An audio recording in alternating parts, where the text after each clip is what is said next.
Yo, hello. What's up, Chad? Hello, hello. Good to see you guys. Good to see ya. How did the run go yesterday? It went great, George. I mean, I didn't know what to expect. Oh, I really wish you guys could see this guy right now. In fact, we can pull up a clip. There were moments yesterday that were really spicy that like we get surrounded by acid and I was like a little nervous, but in general, it was easy to stay in control of the run yesterday. If you may know, basically we had a run where we had to do a fungal shift that started to fill the world up with acid, but it did it in such a way that was like the acid would move vertically very quickly, and because of that, if it keeps moving vertically very quickly, it will go outside of your like loaded distance, like your render distance, and I believe that was causing it to kind of stop spreading as much, because it would just go out to the unloaded part of the screen. Meanwhile, the flammable gas acid, the acid goes from it down and it kind of goes up and it spreads like a liquid. If you pour a liquid on a desk, it like, you know, spreads. That's why I feel like that one is maybe a little bit more dangerous. It does a better job at spreading all over. Meanwhile, the other one just goes directly up and then tries to pour down acid. Any plan set for today, or just vibing right now? We're just vibing right now. I really don't have any giga brain plans. Maybe we start off today with a little bit of Twitch integration since I didn't do any yesterday. And then from there, we'll see what sounds like fun. We did kind of a longer run yesterday, but also it wasn't like it was more like a fungal shift, just goofing around. Maybe today we do a longer kind of quest. Can we pretty please start with some TI? You got it, Crow's Head. A little bit of Twitch integration. I don't think it's going to be the insane one, though. I think we're going to do our usual community Twitch integration, not the, I don't know, 15 choices insanity. All right, so we're going to take the settings off of the 13 options back to 4. The range to a normal range. 10 to 25. 20 to 20. That's not a range. I know what a range is. That's the same number twice. All right. I don't know. We're just going to go. Let's just, we don't have to do a bet immediately, right? 15 to 25. Let's feel that out. Oops. All right. Apply. Let's see how this works. I did claim in stream a few times. Thanks, Dunk. All right. Yeah, I was a little distracted. I was doing the, oh, did I click the wrong one? My bad. You know what, chat? That's your fault. That's on you.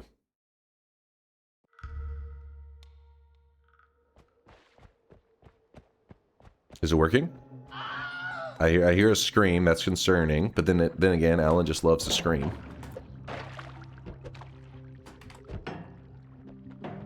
All right, they're voting. They're saying numbers. They're doing the number thing.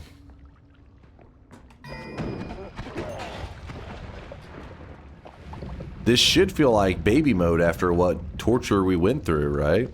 This should be like, oh my god, 3 wins. We were in Twitch integration training before.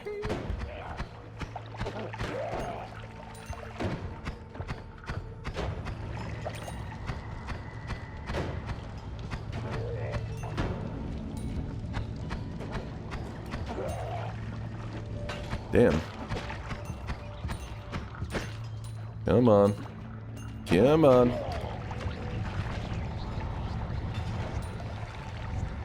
Nice.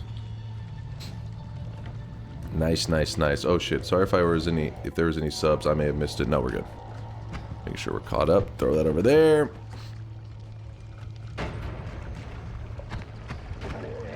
Got this. Okay, reversed my controls already. All right. Oh, baby. I'm liking it. Damn it. Why didn't we do a bet?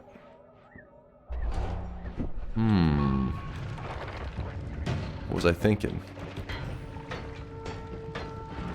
I agree. That was it's a good puzzle, but the problem is I'm too genius to get got.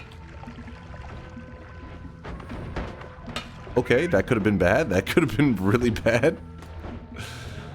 You know what? We're just going to keep moving forward. $175. Nothing there that can kill the boss. Some more tellies. I don't think I'll need... Oh my god. That may be the most gold I've ever gotten from a chest. What the shit was that? That's crazy. Did you see that? I legit think that may have been the most gold I've ever gotten from a chest. In my 9,000 hours. Wait, is everything dropping crazy gold? What's happening? Maybe it had something to do with one of your guys' votes or some shit, because now I'm seeing lots of gold everywhere. Okay, I'm actually stuck. Let me out. Let me out. I'm melee immune, this is a problem. This is definitely a problem. And grab this. Oh, you sons of bitches. Actually... it's not bad then.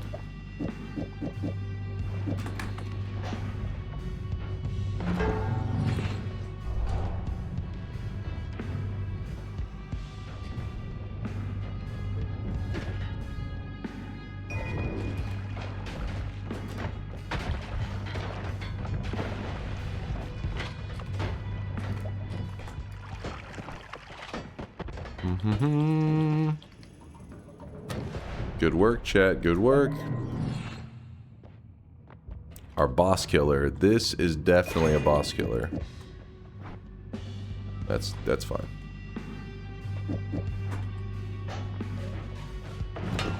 That's fucked up. Drink as much as you can.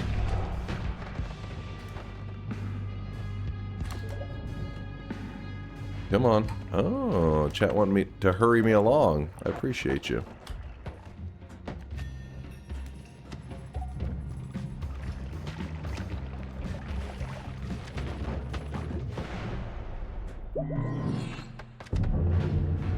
Some black holes.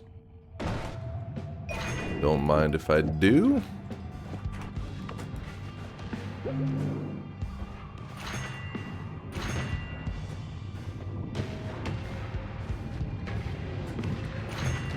Okay, these were some terrible rerolls. That was really bad. No! I can heal off of this if I go quick enough.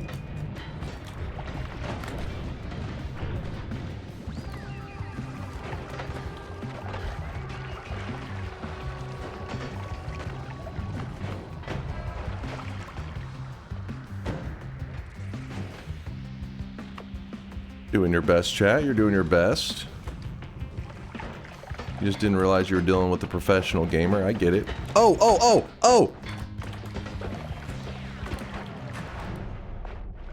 No problem, no problem. You just gotta be quick. You gotta be quick. Look at my allergies. Okay, that's... makes me sad, but whatever. Oh my god! Guy's insane. Oh!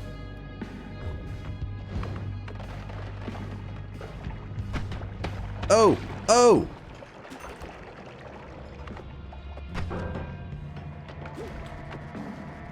There was so much lava on the other side. I don't know what that was all about.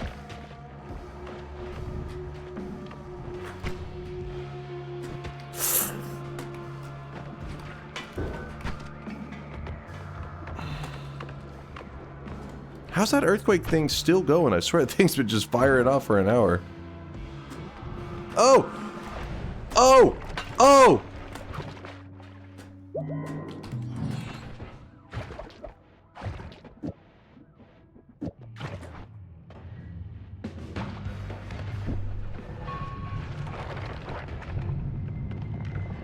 I don't want to fire my teleports. I don't know if it's going to create a problem. Okay.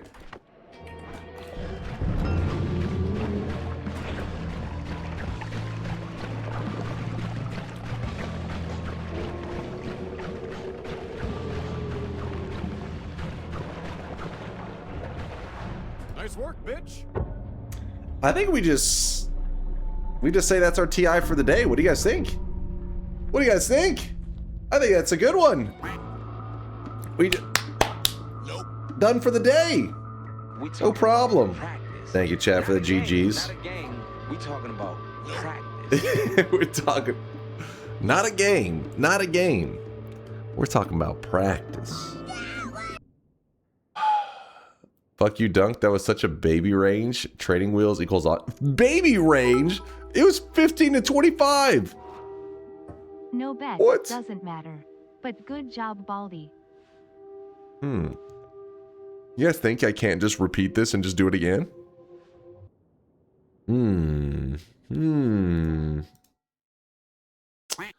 Alright, we can bust out a bet. We can bust it out. Kuba's right. Kuba's never been right in his life. 15 to 25. Go ahead. Get your predictions in. Exclamation mark yes if you think I'm going to win. Exclamation mark no if you think I'm going to lose. And all those messed up settings that we were training on for like 6 hours has made Twitch integration just so easy for me. Today we have a 100% win rate. Let me just, hold on. I see some of you guys messing up with your predictions. Maybe you're confused. Exclamation mark yes is what you type if you believe I'm going to win.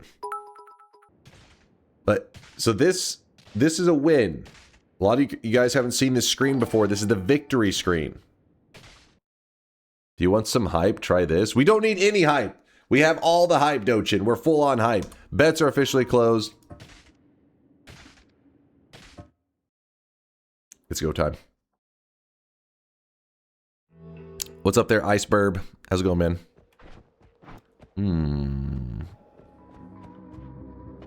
Maybe. Solar, you were too busy talking to the police. You missed the bet. You missed the gamba. You fool.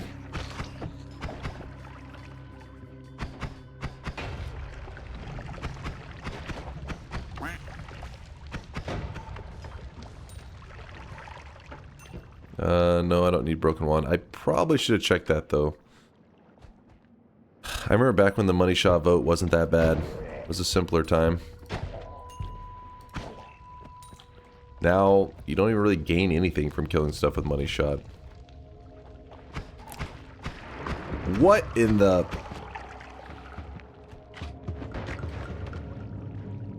Fuck it. I should have shot the missile. That was stupid of me. That was dumb. Exploding corpses gives explosion immunity. Easy call. Easy. Okay. Oh my god. First off, how the hell does that not even kill the rats? There's just so many levels of bullshit happening right there. We have to wait this out.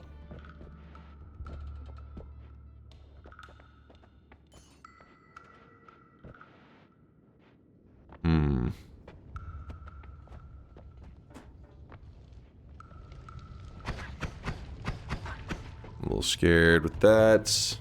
You know what? If we just kill nothing, we go for the pacifist chest. Could be the move. I don't think I killed anything. Oh, please, pacifist chest, give me some loot. Please give me gold. No! No! No! No! I refuse. No, we are... Hold on. Oh, you guys piss off the gods. We can make this work. Okay, why did it collapse so much? Doesn't this seem a little extreme? Hold up. Like, this is crazy person level of collapse. Damn you.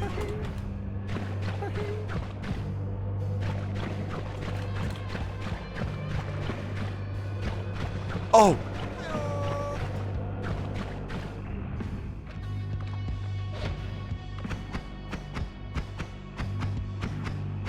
Oh my god.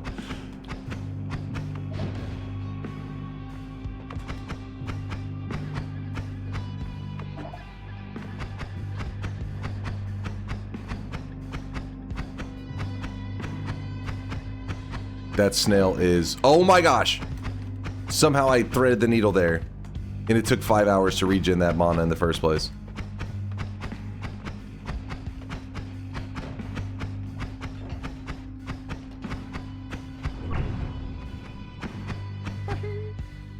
Okay. They're all right there. 15... So... Damn it. There's gotta be a way, man. Oh. Okay, I like the thinking, Chad. I like the thinking. You're like, wait, if you go back to the previous level, collect a little bit of gold, grab the circle of displacement. Chad, you're smart. You guys are always planning for me. Wait, what the hell? Why is he bleeding acid? Why are they...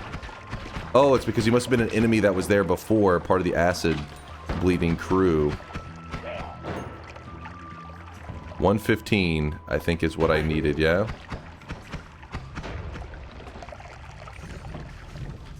There you go. I'll grab a little bit of extra just in case.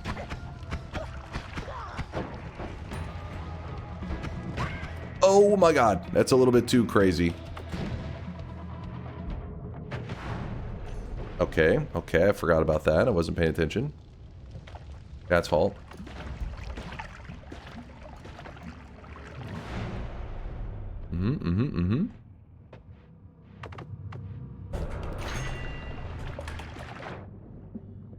No, no. Oh, shit! The first jump was like straight into the firing squad. No! Oh my god, what was that? What was that? Dude, my allergies were going crazy during that too. What the hell was that? I was at the bottom, but the problem was I didn't want to teleport because if it would send me back up.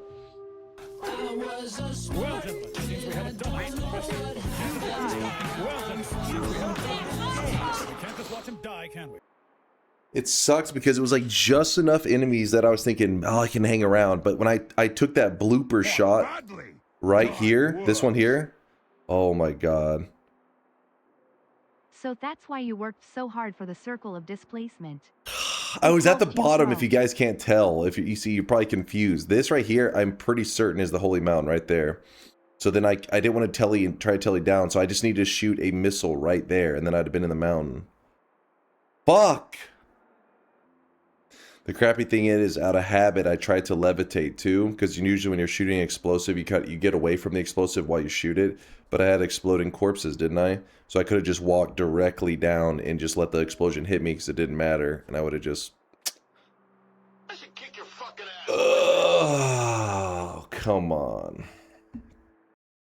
Put the fries in the bag, little bro. I make one little mistake and you guys just start yapping. Let me show you how it should have went. Let me show you real quick. Let me show you how it was meant to go.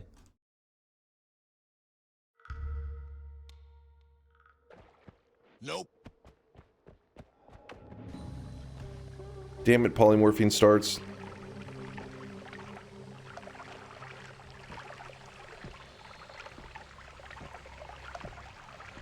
Why didn't you teleport sideways? I mean, because it's like saying, I believed if you teleport left and right, you're letting RNG steer what's going to happen, right? I thought, yes, there's a lot of enemies, but not enough that it would be like you wouldn't want to risk the randomness. Oh my gosh, Money Shot has slowly become one of the worst things that could actually be voted for me.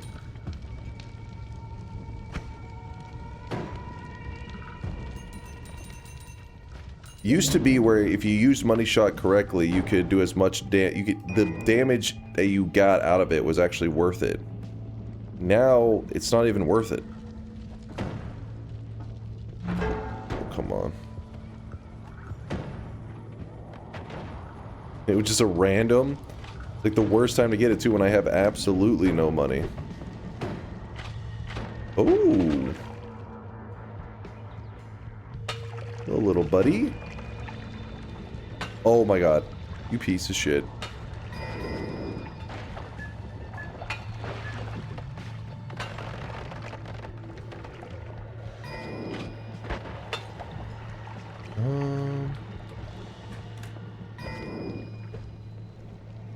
I feel like, is there no slime on here? Am I missing it? Damn it. Here, let's do this. We shoot him once. He should...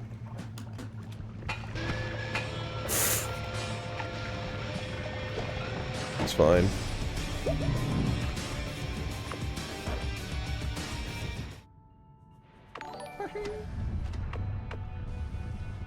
Later I will check the VOD and send you list of all people who voted for forced checkpoint. You can then send that list to some science institution and claim the reward for discovering subhuman species.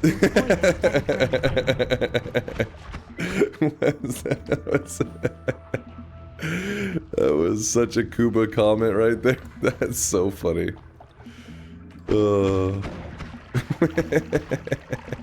Say his name and That's so funny. They almost saved the day though. Spiked flask.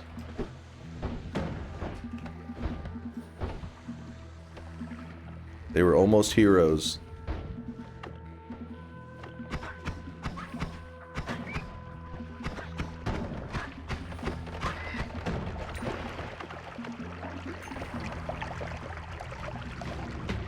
Fuck off, Steve. What the hell is all in this thing? Screw it. Oh shit, we don't want to...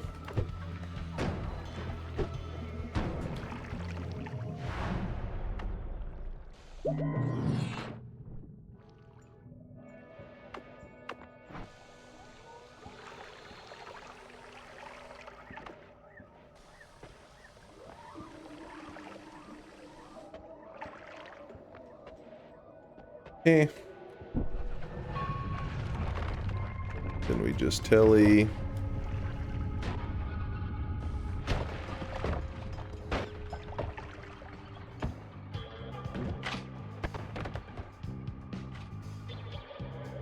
See, this is how it was supposed to go the run before. You feel me?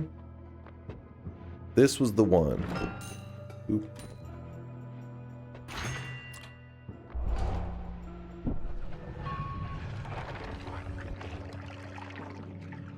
Oh no, I can't. I'm afraid to put away my... There we go. Oh! I'll admit I voted for forced checkpoint, but in my defense I've been at work for the past 16 hours and have had a total of 10 hours of sleep over the past 3 days, so I'm not exactly 100%. Hey, at least he's owning up to it. You gotta respect that. The approximator is taking his shit talk head on. Oh shit.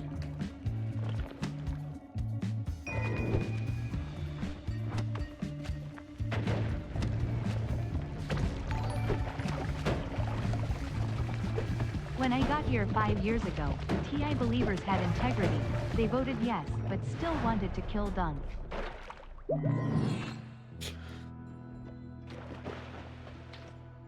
They're still trying, it's just I've gotten so good it makes it really difficult for them.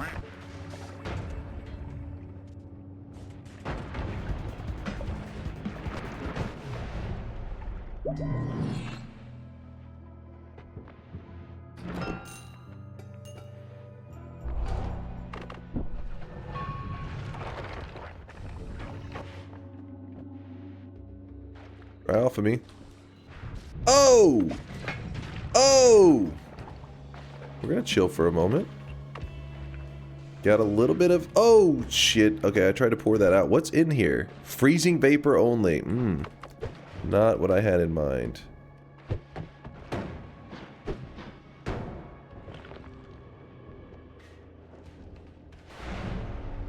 And yet, I somehow still pull it off.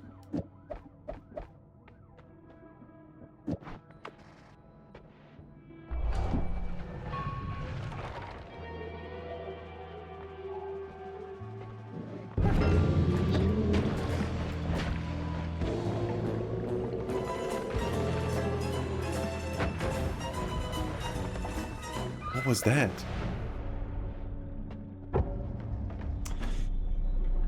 I mean, see chat? You see what I'm saying? You see what I'm saying?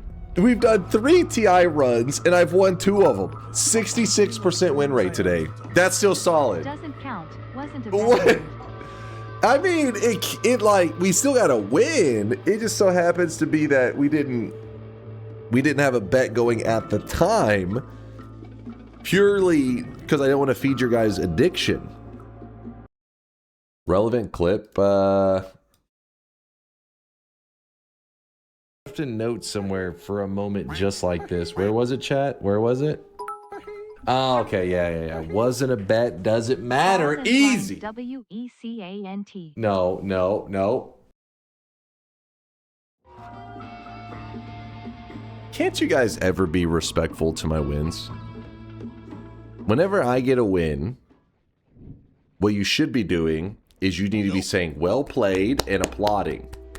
Preferably a golf clap. You don't want to be too loud with it. You know, just a nice applause. Cheesing? I wasn't cheesing. It was all skills. Hold on. Look, I'm going to be so pissed. So the first run I won. It wasn't a bet. Then I did a bet and I lost. Then I didn't do a bet and I won. If I take the bait and I do another bet and I lose, that's not going to happen, though. That's unreasonable, right? I'm already at a 66% win rate. Right now, he is drawing. We got this. We got one more round. One more round of TI. All right, hold on. Noita Solar TI 15 to 25. Run it back, baby. Run it back. Okay. 66% win rate today. Clearly, the odds are in my favor. This is going to be a dub. The streaks you destroyed first? Wait, what do you mean the streaks that I destroyed? All you guys were haters. What? 7 streaks going out to Cambarn, Goldfish Vendor, and Arachnatoad. Those 3 earning 7 predictions in a row correct. And then Wicked Squall and Debauch get both of their -7s, getting them, both of them are -7s, getting them both the dunce caps for their sweatlings. It's in their backpacks. All right. That makes me even more motivated. That's all that did. That's going to backfire having me look at that before the run. All right. Complete silence. I need to focus.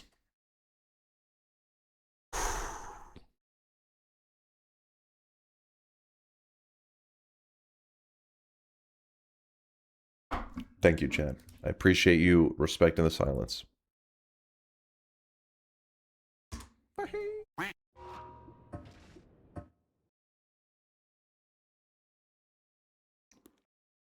Smash.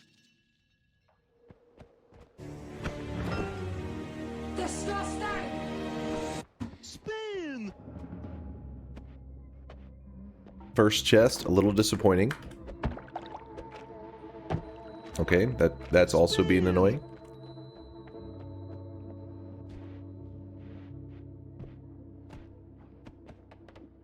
This is the run. Time to play the game. Time to play the game.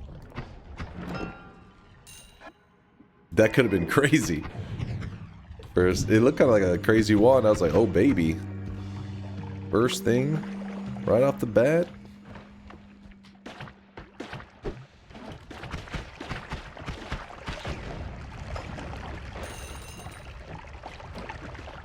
All right, money-wise, we're looking good. So let's just get out of here if we can.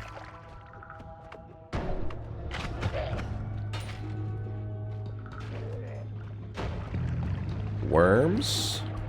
Digging a path to greatness. Thank you. It's time to play the game. Little rough,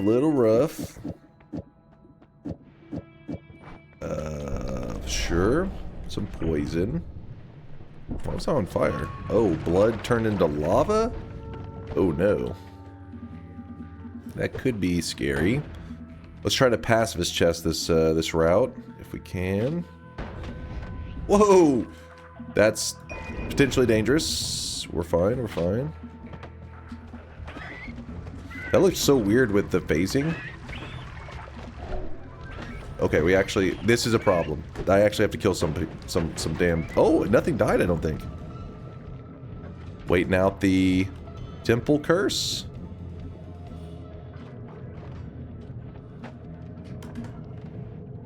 There we go. What? It's still going? That's kind of wild. Oh, shit. Oh, shit. Oh, no.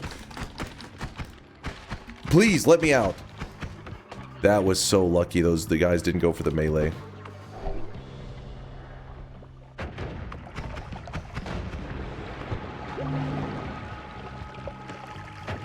I would like to check that, but I'm too scared.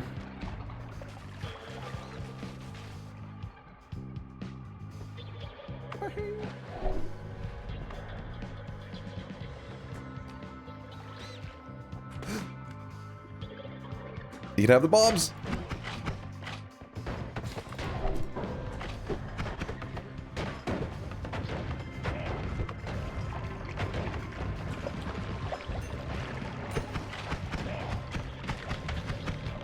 Maybe I should have grabbed those bombs. It was kind of stupid of me to keep the crappy bomb wand that I chose. I don't know what I was thinking.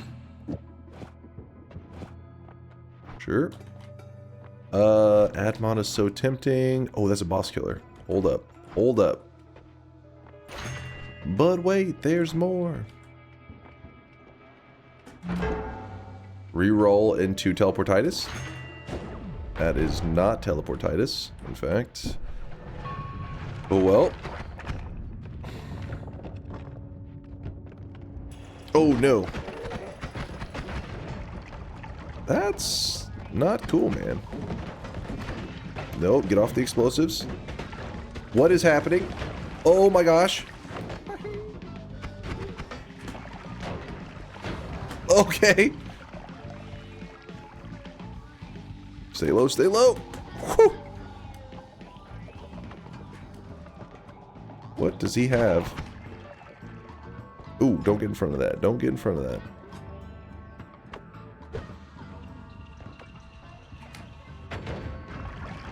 Shuffle perks. I don't know what attack they had, honestly. I was a little afraid to find out. I was scared.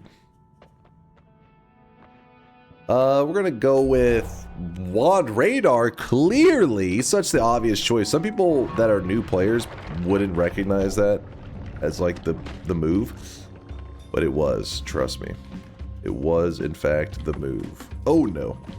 Wait, what did he? I don't understand the attacks right now. I'm gonna be honest with you. Oh my god! Oh my gosh!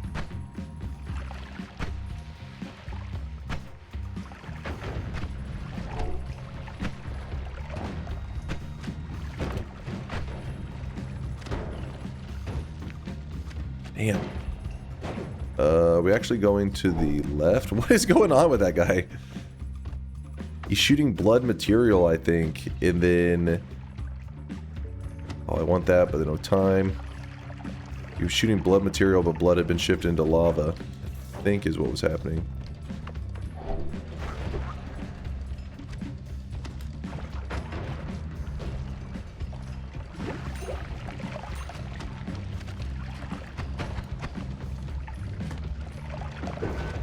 That was an accidental. Oh my gosh, this is so bad. I actually don't know how to survive this. Run by the plant. Don't shoot.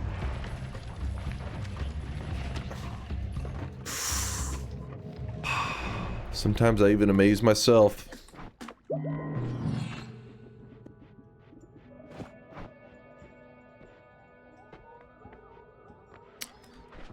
Let's just go electric immunity.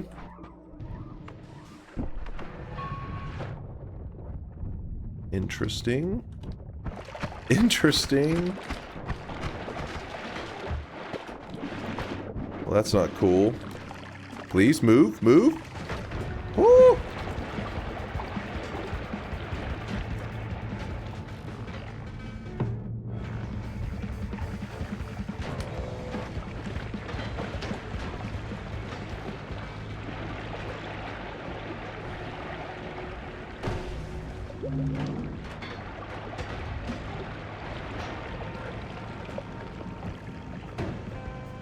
The guy's about to die to that, I think.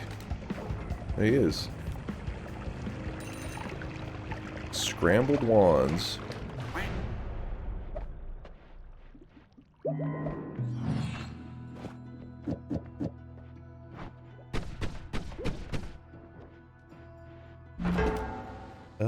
We roll it.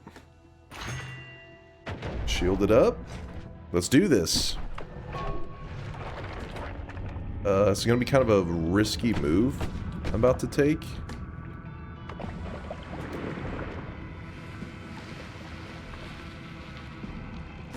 Okay, the risk is not supposed to be this big. Hold up.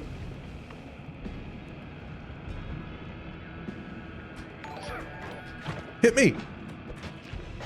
Chat. You dimwits. First you select curse water and then you not choose dumping water on him. How much stupider can you get?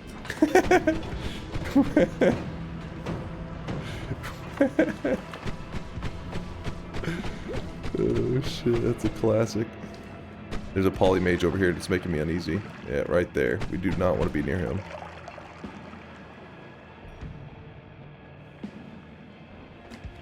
Poltergeist. Interesting choice. Interesting choice. No. Dude, they gotta... That's gotta be fixed, man. That's ridiculous.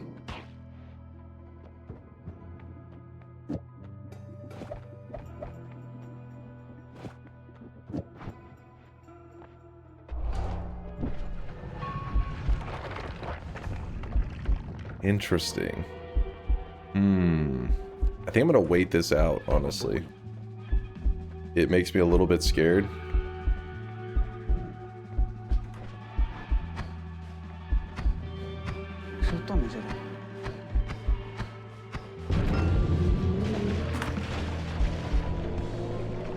Oh! Wait, you guys were gonna kill him anyways.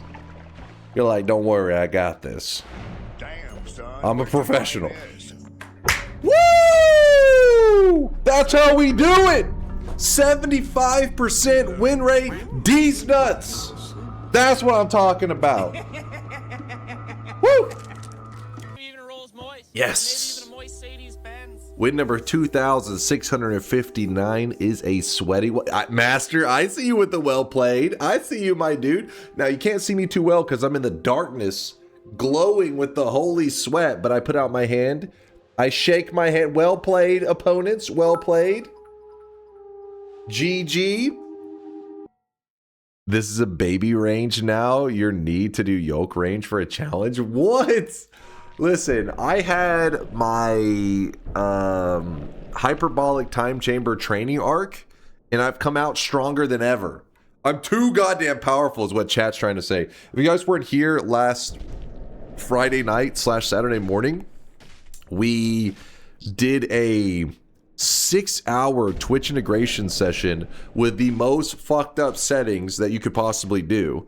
So now, you know, I'm going into TI and I'm just fucking popping off, man. I'm out of control. 75% win rate. You know that's sick. You know that's sick. No. He's saying that you are so good that you can only play yoke. So it's fair. You should only play the yoke range. I mean, that range is training arc is finished. I think where training arc is no longer needed, right? Truly an amazing accomplishments. With 75% win rate, we are surely brave enough to conclude this is a baby range, correct? Well, I mean, I don't know about that. I don't know about all that. That's like, say, looking at the strongest guy in the world, right? How much does the strongest guy in the world lift? Let's look. Let's look how much he benches. World record bench press, right? So this guy, me and him are pretty similar. We're similar. Probably lift around the same as well. Jimmy Kolb holding the equipped record at 1,401 pounds. Pretty close to what I bench as well.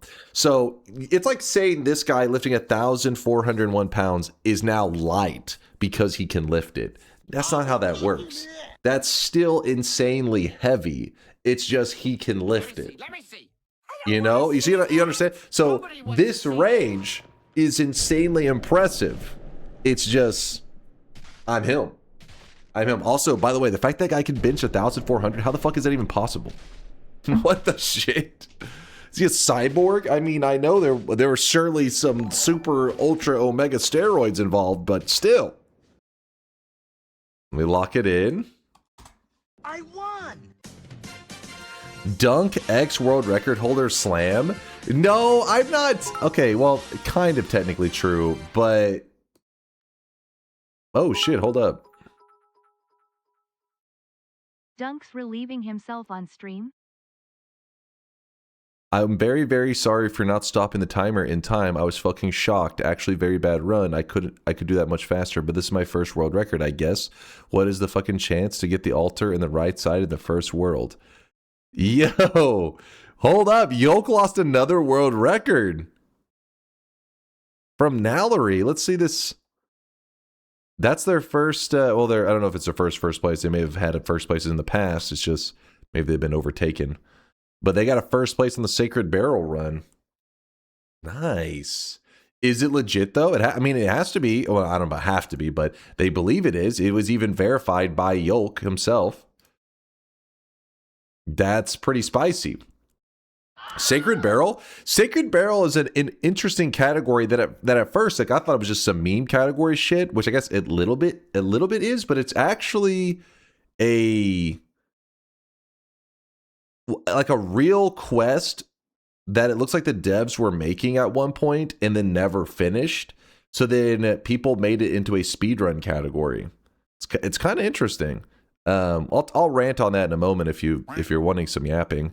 But yeah, it's like if you look in the code and everything, it's a partially done quest by the devs. Yolk verified it out of shame. Get an independent mod to do it.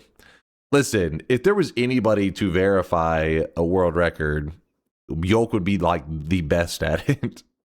That's the thing is, anybody who's that good at, speedrunning and everything is both going to be a speedrunner themselves, but also the best judges. Now, obviously, there can be a conflict of interest, but Yolk's he was like had the most world records before he was a judge in the category. Here we go, though, about the Sacred Barrel category. I'll give you some more knowledge, but Yolk said Sacred Barrel is underappreciated. The knowledge needed to consistently find it is quite interesting. Like now, after studying the formations, I can now more or less tell if an altar appears in a few parallels. Dunk, wish it got more popular, or you can get lucky and get altar in the first main world of New Game Plus. So it's a 1% chance. Yeah, I remember I've only done one run of it. It wasn't a speed run, but one of these Sacred Barrel quests because people had told me to do it. And I'm down for doing another one in the future. But I remember you guys were like teaching me a ton of stuff that I didn't even know were like mechanics in Noita, or like, I just didn't understand how certain things worked. But so the Sacred Barrel quest, basically, so the Sacred Barrel category, this category was added. When was this category added? So it's not that old. 10 months ago, the category was added, it looks like. Yeah. And essentially, there is... In fact, actually, some of you guys are even a little bit aware of the Sacred Barrel quest without even knowing it. If you ever watched I think it's the first Noita trailer. Is it this one? It's one of the trailers... Maybe, no, it's this one. A remarkable lad. So in this trailer, let's see if I can find the moment. Yes, in this trailer, at this spot here, this is like the first Noita trailer, I think, or one of the first ones. This one right here. This altar,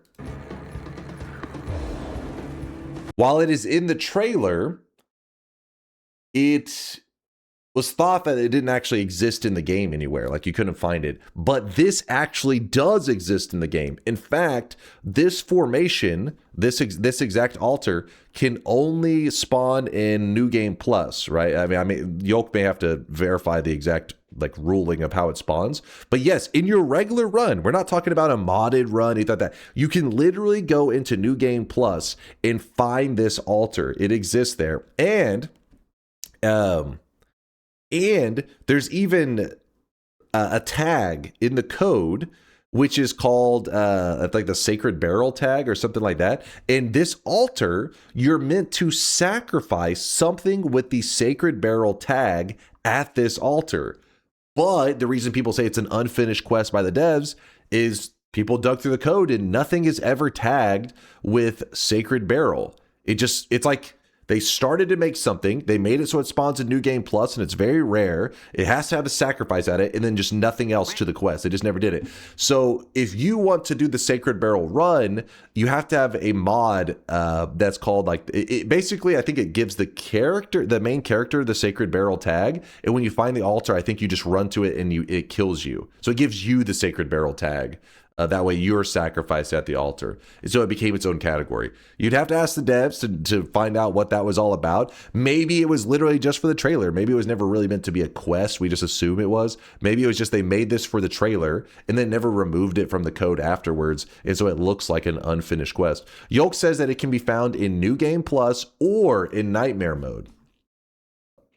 All right, let's get ready for the shop. But this, Yolk is saying that this is an underrated category because it is kind of a fun one, right? It's basically, it's something that does exist in the game. Yes, you do have to put a mod on, but just so that the reason the mod is necessary is so that there can be an endpoint to the run. Otherwise, the endpoint would be you see the altar and then you just run away from it, I guess, and go lock in the wind. So it would just kind of be it'd be more vague rules, I guess.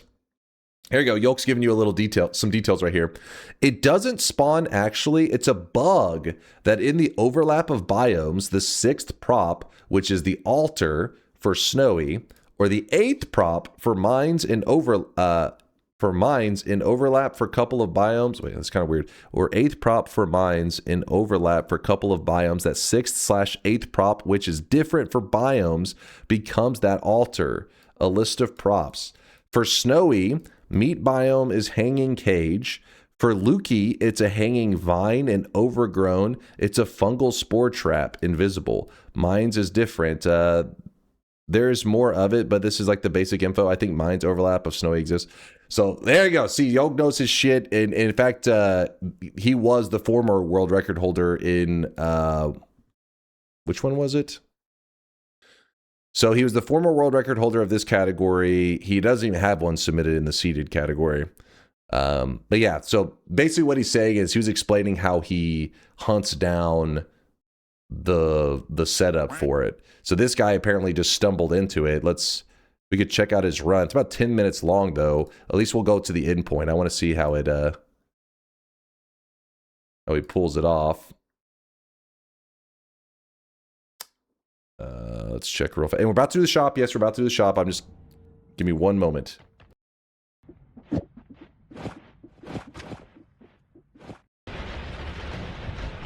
Oh shit, we get some pixels on this one.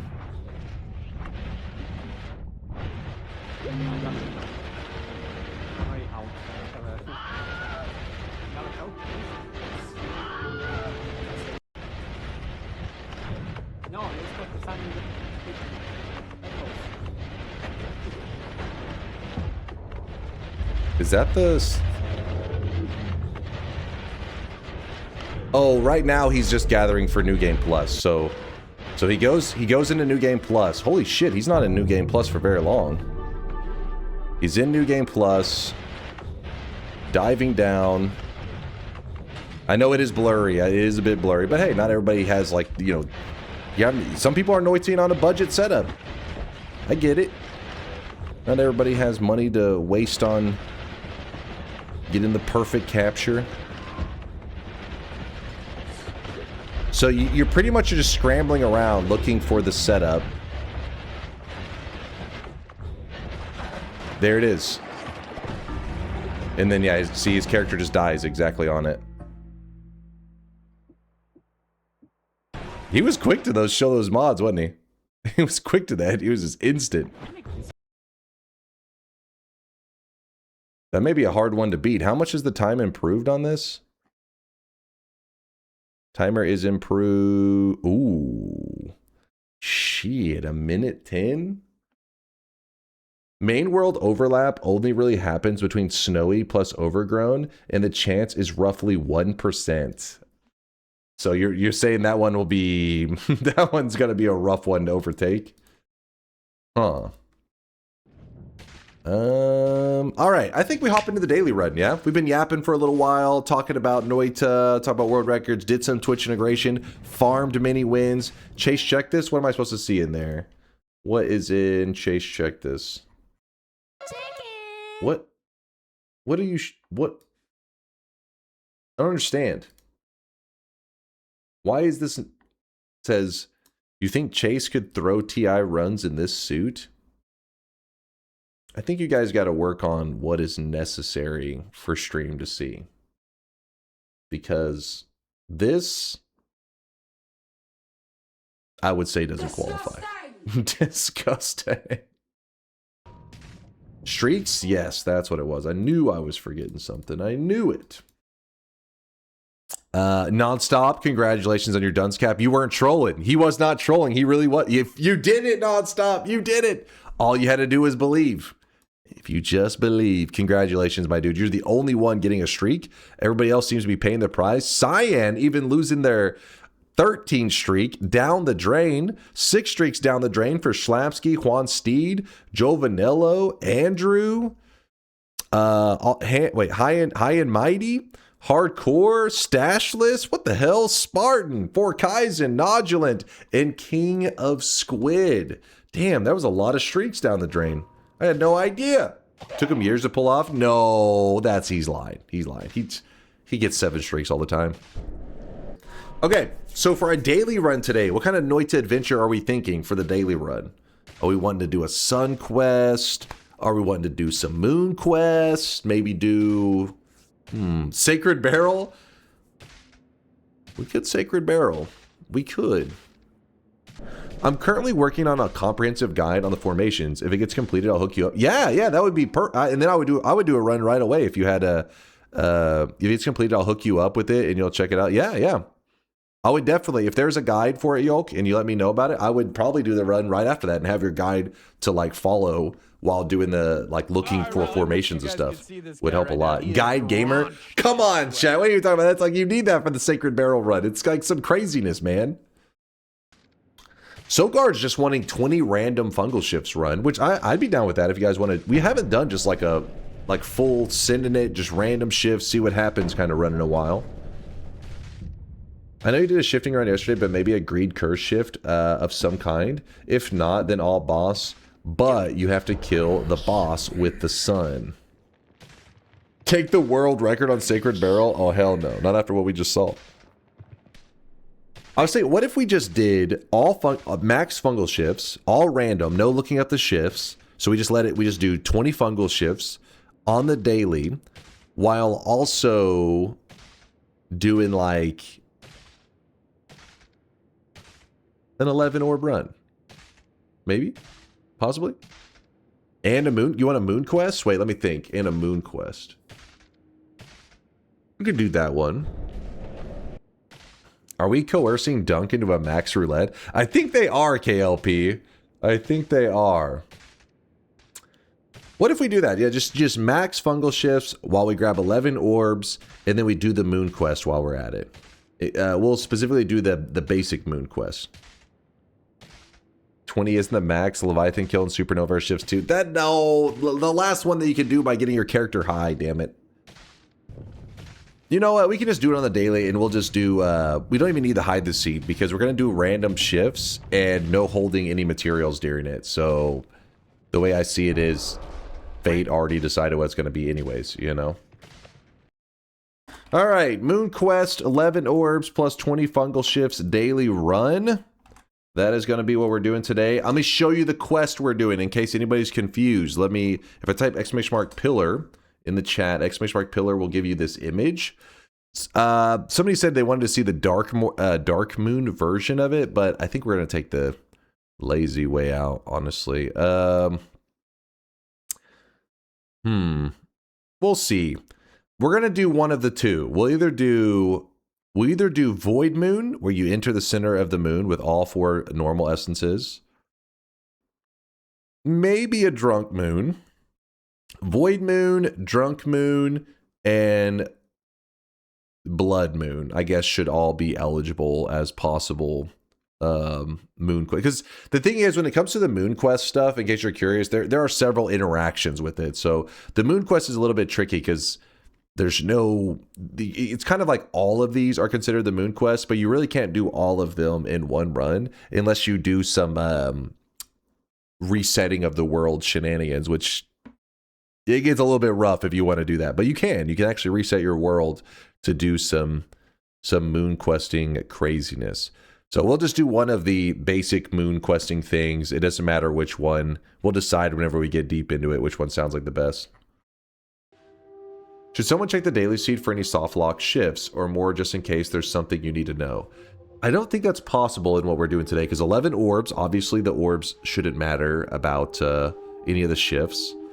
The moon quest involves me picking up these essences and bringing them to the moon, but I don't require a material to do it. So there should be no soft lock scenario. Lou did say that there is going to be a fungus shifting away, but Lou's trying to give that information not because it will get soft locked out. He's trying to do it so it's not as boring of a run. Because if you don't prepare for fungus shifting away, the alternative is you have to get your character high off of glue, which you may not find glue for like 3 or 4 hours into your run. And then that just means pretty much the first like 4 hours when you're the weakest, you pretty much are not doing any fungal shifts. So that's why he lets me know ahead of time, trying to be like, hey, most people want early fungal shifts. It means early, spiciness, chaos. And yeah, so we won't be soft locked no matter what. We should be fine. One scary thing today, this is probably not the correct daily. Let's see. Yep, it did not put us in the right daily. There is one fear to have about today's run. All right, now we're on the right daily. And my fear is, anytime you want to do moon quest related stuff and you've already completed your sun quest, so you have got your little crown on top of your Mina's head like I do, well, that crown is telling you, hey, the sun is already existing on top of the moon. The sun is up there waiting to murder you. So if you want to do moon quest stuff, part of the challenge is going to be moving the sun out of the way so that I can just do the regular moon quest. That's why for new players, sometimes they'll ask, should I do the sun quest or the moon quest first? You usually want to do the moon quest first. That way you don't have to deal with the sun at all. But at the end of the day, you can do it in whatever order you like, because it's not like one makes the other one impossible. It's just one makes the other, like the sun quest makes the moon quest more difficult. That's all. I thought we were not going to know the shift, so it had to be on a random seed. No, I said I'll just go ahead and do it on the daily. I thought it was more fun that way. Anytime we do the daily runs, it's kind of cool because I know other people can kind of follow along. They can load up their daily run and go on the same adventure. If you're wanting to follow along, that plus since we're not doing any, if we're not doing any controlled shifts, then it doesn't matter if people know the seed or not, because fate has already decided what's going to happen. Like somebody can say, watch out, flammable gas to acid on the next shift. I mean, it's going to happen whether I know it or not. I mean, if I was willing to hold materials, I could avoid the shifts, yeah, but I feel like that's kind of anti-fun for today. No holding materials, we're just going to let it ride.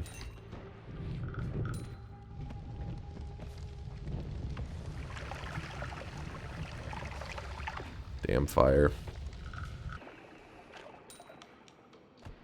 A little bit of gold here.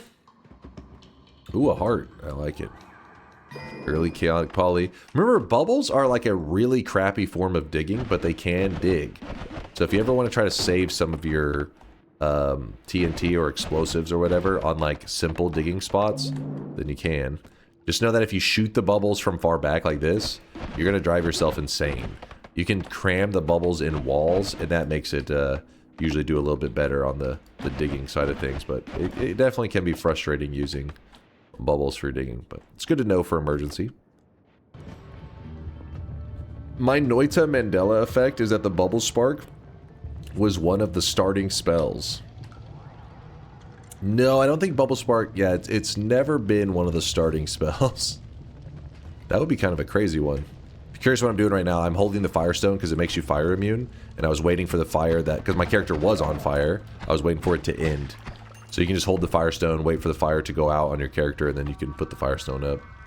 I don't like using that method. I prefer just to have, I prefer to have water, but we do not have any water at the moment. Should drink the concentrated mana and fill it up with regular water. That would be the smart move. I'm trying to decide what our move is here. I mean, TNT is actually a really great early resource. Oh, I kind of like having as many as I can, but I also like the other stuff that I have. There's a lot of good wands in today's first zone for the daily. Ooh, that guy grabbed a wand just now. So the way I know that is there was a sparkling effect, and now the sparkling effect is gone, meaning that he could be holding something very deadly. Oh wait, it looks like it's slime balls. That's not that bad. Slime balls are not bad. The one that is bad they have to worry about is there can be missiles, and missiles will pretty much insta me.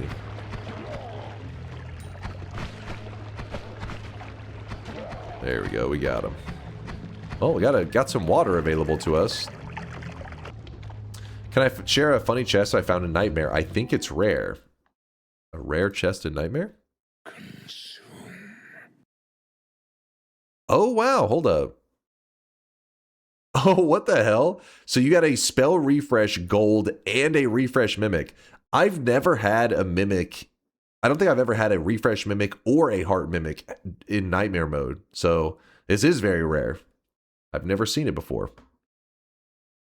Pretty cool. Ted Jets has never seen that. You've had both in Nightmare mode? Nicey? Are you sure? How much do you play? Maybe you play a lot. You play a lot of Nightmare mode then, yeah? You probably play a lot of Nightmare. Because the odds of that. I only play Nightmare mode. Okay, well that makes sense. So you're insane. I heard Sayagami's Nightmare win streak is getting out of control. Does anybody know what the current update is? It's yeah, if you guys don't know, Sayagami has been a world record holder in the Nightmare win streak category several times. I can't remember if they're currently, but they're currently at a 78 win streak in Nightmare mode. Holy crap. That's crazy. That is crazy. Ooh. Early heart. Some whiskey. So we got an early black hole, which is pretty nice. What I could do is I could visit the first mountain super early and then just dig a tunnel back up. I think that's what I'm going to do. I bet Dunk couldn't do 10. We're going to get working on a Nightmare win streak soon. I've only ever tried getting a Nightmare streak one time. And we got to 4 wins in a row. and then I was hacked. All right, I was hacked. We'll try again soon. We'll try again soon.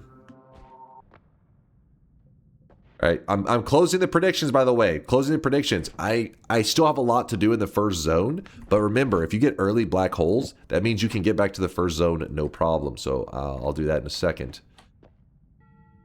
You should do an event where you try to get 5. Yeah, I'd be down for that. In fact, it's not a bad idea. I'll keep that in mind as I get closer. I'd be down for doing a Nightmare 5 wins in a stream if you guys wanted to do that. All right, bets are officially closed. Let's go. I swear to God, Jay II lost those back-to-back Noita bingo runs against you and has never come back to your channel since. I know. Where's he been? What the fuck happened to this guy? Hopefully he's doing well. Maybe he's out enjoying life too much. He's out partying. I don't like these. We are rolling these. Oh, come on. Damn it. Should have taken a Gamba.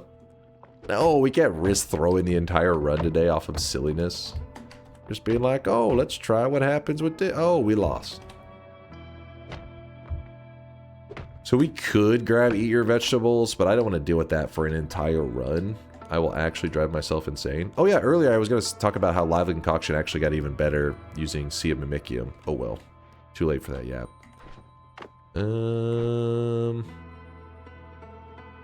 We could check the next mountain to see if it has Iron Stomach. Nah. Oh shit, this again? We did this just yesterday. Wand Experimenter, which means that any wand that we purchase will go up in value. I mean, well, basically it gives us a heal. So I guess we can go ahead and grab the heal now.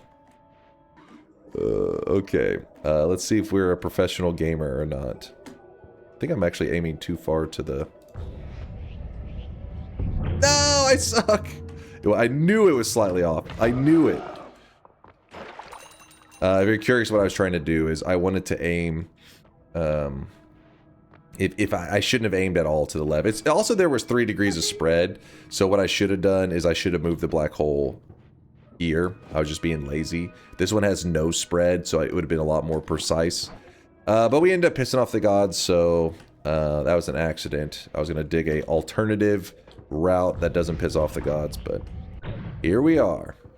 Alright, so we have that. I'm going to dig this up. Please don't hit the teleportadium. Good, good, good. Grab that.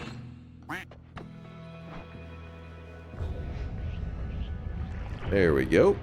Alright, we're back in the first zone. We got good stuff. Slightly off. It was way off. No, it was not way off. It was just barely off. Can you reopen? I feel like people know too much now, right? You guys know, you have so much info about my run. Wand Experimenter, first zone? Yeah, we could grab the health from the Dark Cave. We do have the Firestone on us. If we're wanting to go into that realm. Screecher says, stop asking for reopens. You had your chance, chat. Thank you, Screecher. Lay down the law in there. They never listen. They never listen. What do we have here? Ooh. I will take this. I dig it. In fact, I'm even willing to let go of that one. Do. What method did you use to get back in the mines from the Holy Mountain? I just got a black hole and I just dug back up. Normally you should dig up in a smarter way than I did, but I pissed off the gods, so... Whoops. We do not need the chaotic poly. Oh, this is a long run. We need to put this chaotic poly in a more responsible spot.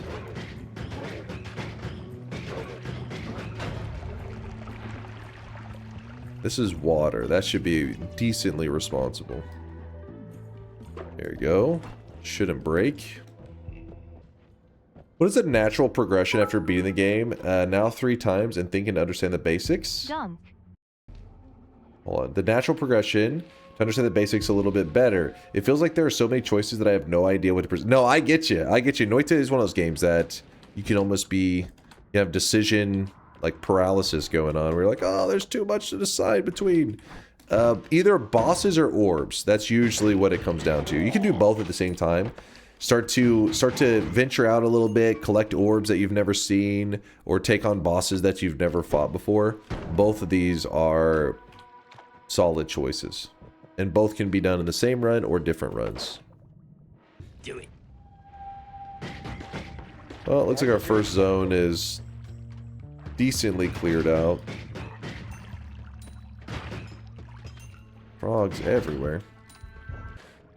What's up, Anthony? Good morning. I've been a good little boy, and it's starting to get cold in the basement. Could I please have a blanket? Solar refuses to cuddle for warmth, and it bites me. When I try to get close. Classic Solar behavior, honestly.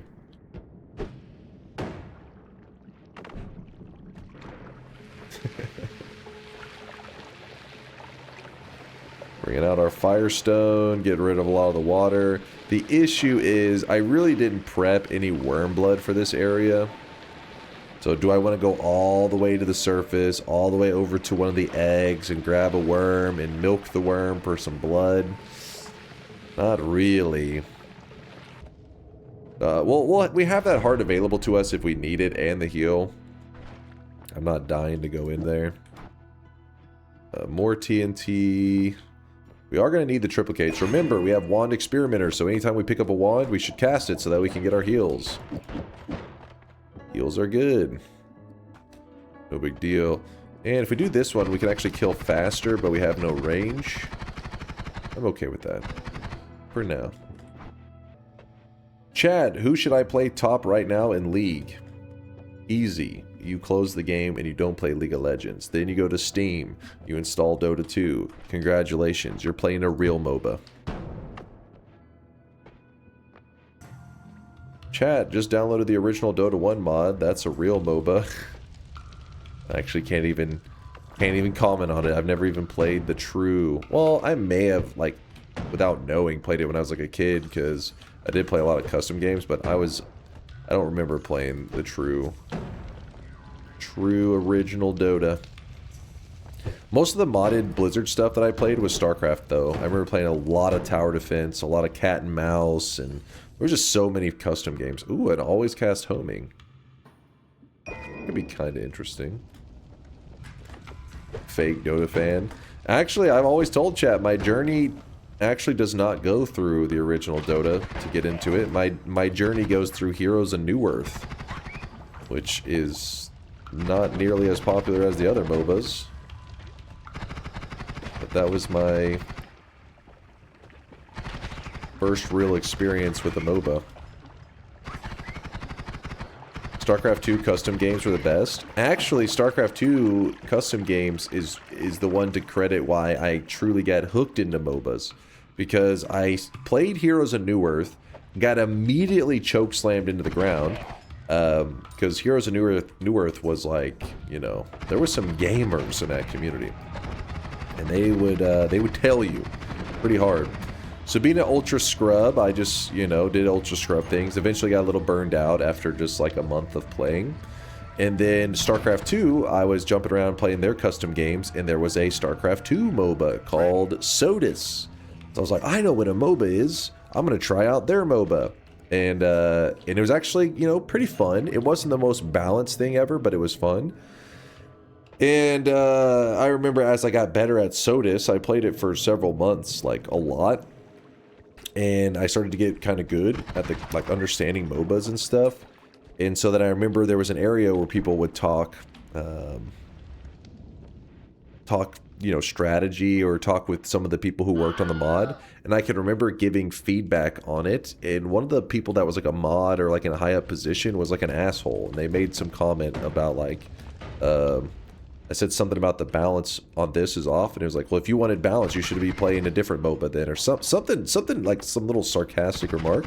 So then I was like, good point, and then I just never played Sodus again, and I actually went back to Heroes of Newerth.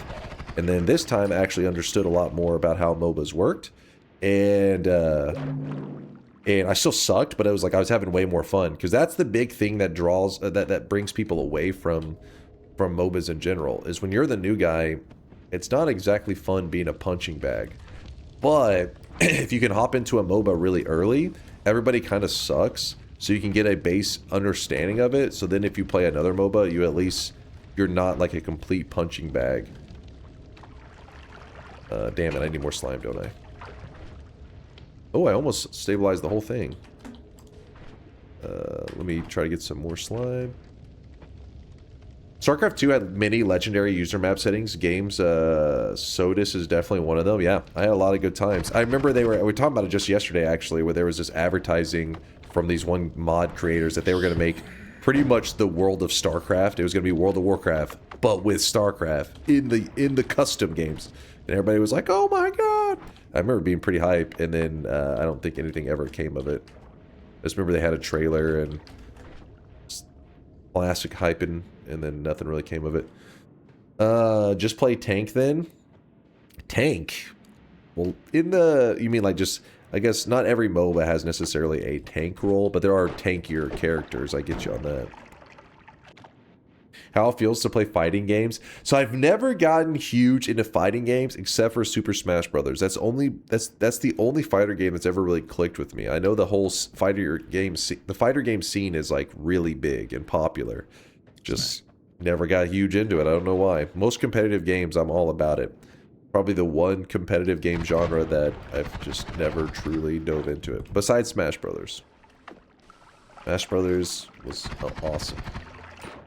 Played Dota back when there was that one coaching thing that used to happen where the high-level guys would coach random noobs. My coach left at the start of my first game to go get pancakes from Denny's. You can still coach people's games. It's just, I don't think anybody like ever does it. But yeah, you can coach. I mean, you can have a coach on the team, but usually people don't use them for coaching purposes. They're just like you're a 6-man party, and Dota's a 5-player game. So the 6th person has to hit coach so they can just kind of chill. Have you played Rocket League? I haven't. That's another one that I never dove into, but I wouldn't exactly say... You know, with fighter games, there's a ton of fighter games. the Rocket League kind of realm, I don't know, maybe there's some other games that kind of fill up that that Rocket League gap. I don't even know. What's that genre? What would you consider that? What's Rocket League considered? I feel like that's the only one of its kind, so I haven't really... I mean, I'm sure there are more, but nothing that's been mainstream. Sports games? Is it... Do you think it is soccer with cars. That is true. Ball slop? Alright, let me Google ball slop real quick here, and dear God, my eyes.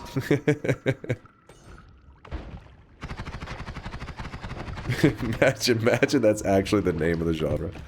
We just went with the name Ball Slop. Ooh, look at this. Hidden heart. Basically, it's hidden because you can tell this is a heart formation. And the spot where the heart is supposed to spawn got spawned, it spawned the Holy Mountain directly on top of it.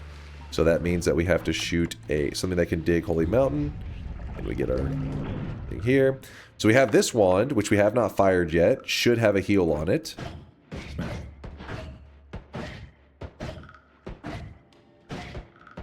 Alright, look pretty good.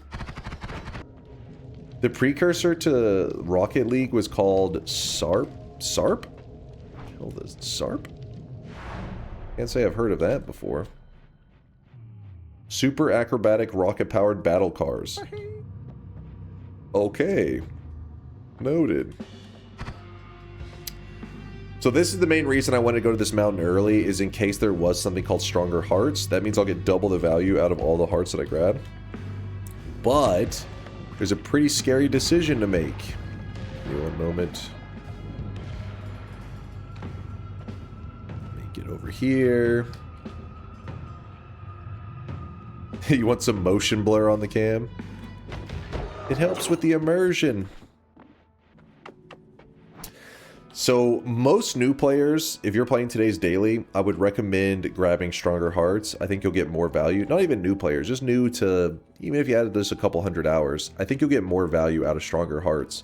But today we are doing a long run, which means that even though right now we are a little bit vulnerable, we should pretty soon have such crazy health that Stronger Hearts really isn't gonna, you know, matter that much. But what will matter is Saving Grace. Saving Grace could potentially save the run in the late game, and that's what I'm more interested in. You know, I'll grab this, but I don't know. Grab the refresh. Good. Are we getting another Super Bowl run? Yes, we probably will do one. I think QZ even made a new rule set for it. He was saying something about it recently. I haven't checked him out yet. How long have I been playing Noita for? Today, we've been in this run here for about an hour. In general, I joined the Noita community the very first day it was ever in early access on Steam, which was actually September 20th, 2019, I think is the exact date. What Moon Quest does the stream title refer to? We can choose which piece of the Moon Quest. We're probably going to just move the sun and do it somewhere up there. We could do the Dark Sun stuff if we wanted to, I guess. Ow. But I keep getting hit by stuff. My total playtime in the history of Noita is 9,154 hours. But don't be discouraged. You don't think you have to play like that much Noita to actually be able to get wins and stuff. It's just my favorite single-player game of all time. I've played this shit out of it. My God, I know, right? But hey, listen, I've almost beat the tutorial. We're getting there. I got into Noita after I saw the video, The Worst Guide to Noita on YouTube. Since I played Path of Exile since early open beta, that was the game up my alley. And since it's a single-player game, it's a nice change. There's a lot of Path of Exile players in the Noita community, but that's probably true for a lot of games since Path of Exile is just such a popular game in general. Imagine it has overlap with a shit ton of games out there. But, yeah, Connor Conquers made that video you're talking about, and it's one of my favorite Noita videos of all time. Even if you've already know Noita and all that, it's just an awesome video to watch. Yeah, The Worst Guide to Noita. He stopped by like a couple weeks ago, we saw him. He usually stops by every once in a while. See how the community's doing. We make a video call, what 10,000 hours looks like. A video call? Or a video... Oh, a video called. what 10,000 hours of Noita looks like. Maybe. Maybe use it for a little bit of clickbait. Because it'll just look like a regular run of Noita. Okay, so finally we pick up a wand. We can use this to heal. I was over there just waiting for some wands to heal up. We do some quick math. 24 hours a day, so there's 168 hours a week, 52 weeks in a year, and 8,760 hours a year. So you have over a whole year of just constantly playing Noita. Yep. Yep, Watermelon. I've been living the Noita life. Living it since 2000... the end of 2019. So pretty much, because it was September 2019. Alright, chill, enemies, chill. That's a lot of enemies. Go away, bad guys. Another new wand, so we grab it and we cast it. So that we can heal up a bit. Also, it gives us some nice, easy digging. Over a year, just played Noita, and I'll see how many hours you spent coding DunkBot 2.0. I think it'd be more than you realize. I think a lot of you will be surprised. Now, with that said, my skills are terrible, so the time really doesn't exactly reflect that well, but still. A lot of time. A lot of time and no skill. Alright, do that. 4 days streaming Noita a week, averaging 7 to 8 hours. 4 days streaming Noita a week? Wait, hold on, what's this 4 days? I average 5 days a week, sir. Oh, shit. Damn, swapper. Oh, shit. 4 is accurate. 4.1. No way. Oh, 1 day is not Noita. I see what you're saying. I see. I thought you were just saying I stream on average 4 days a week. I was like, now you're just lying. This is true. I usually play one variety game a week these days. Oh, shit.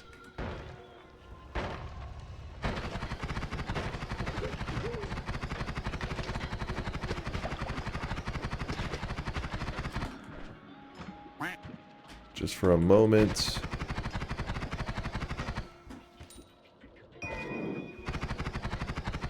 Cast it. Oh my god.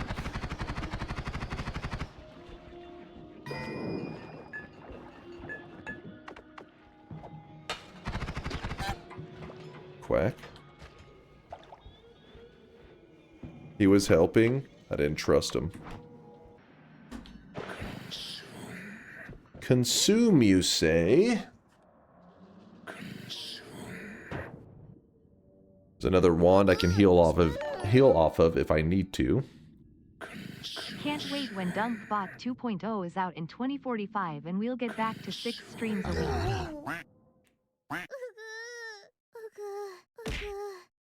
Alright, what is he? He's yapping. He's yapping. He was indeed reaching.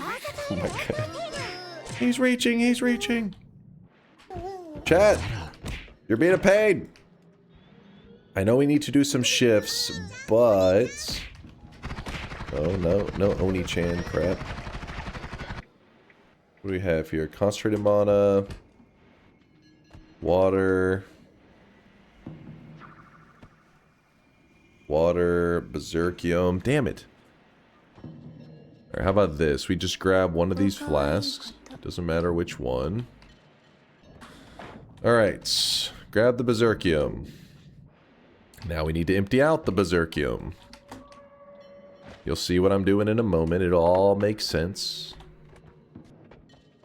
Jump down here real quick. We're gonna jump into here. Drop these on the ground. I do want those. Drop these down here.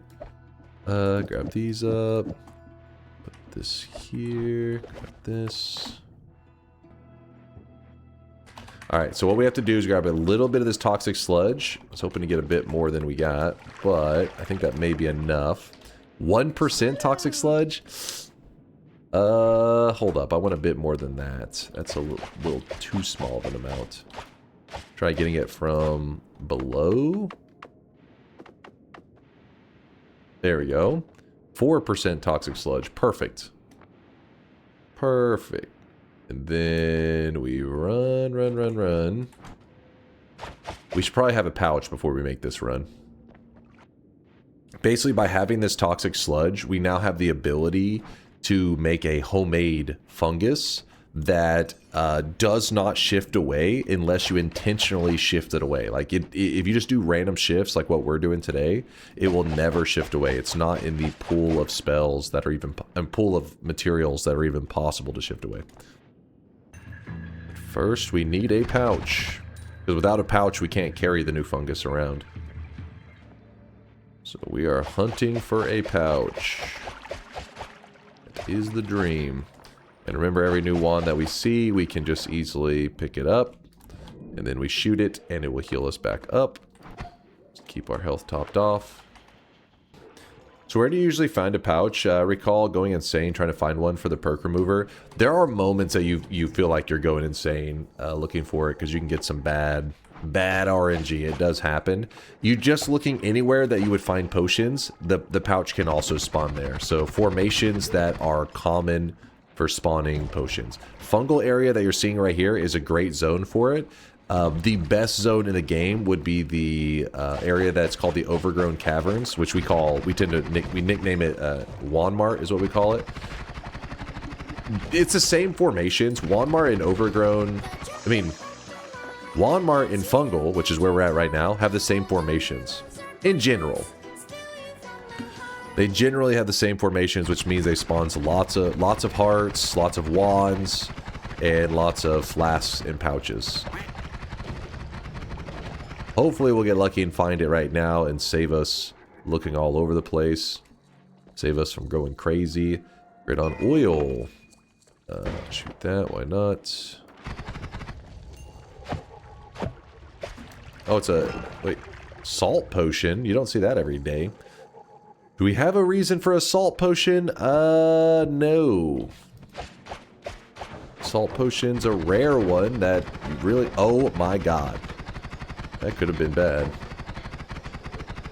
I didn't even know that was a thing. Yeah, salt potions don't drop very often. They're a rare flask drop. Sadly, a pointless one as well.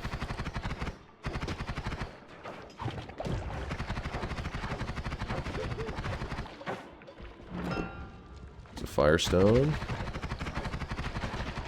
Too many enemies. Get them out of here.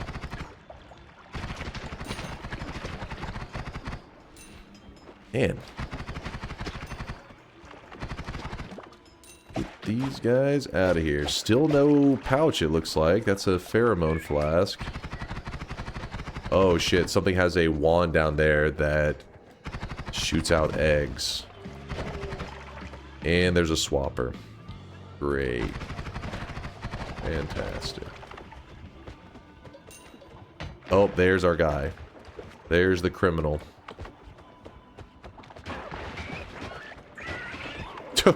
Well, the bats murdered him. That's nice. We gotta get rid of these spawns. What does he have there? Just the eggs? The good thing is pollen has like a built-in really shitty homing. Stop backing up. He's running from the pollen. There he goes.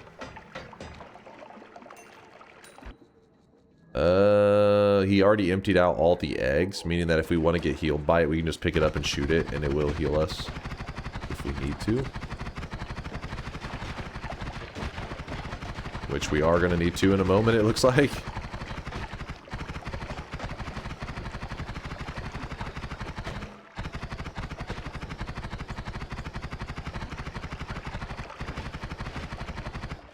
Okay, so then we just pick it up, fire it.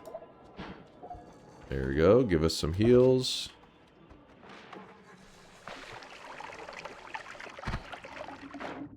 Ooh, that's what we wanted. Yes.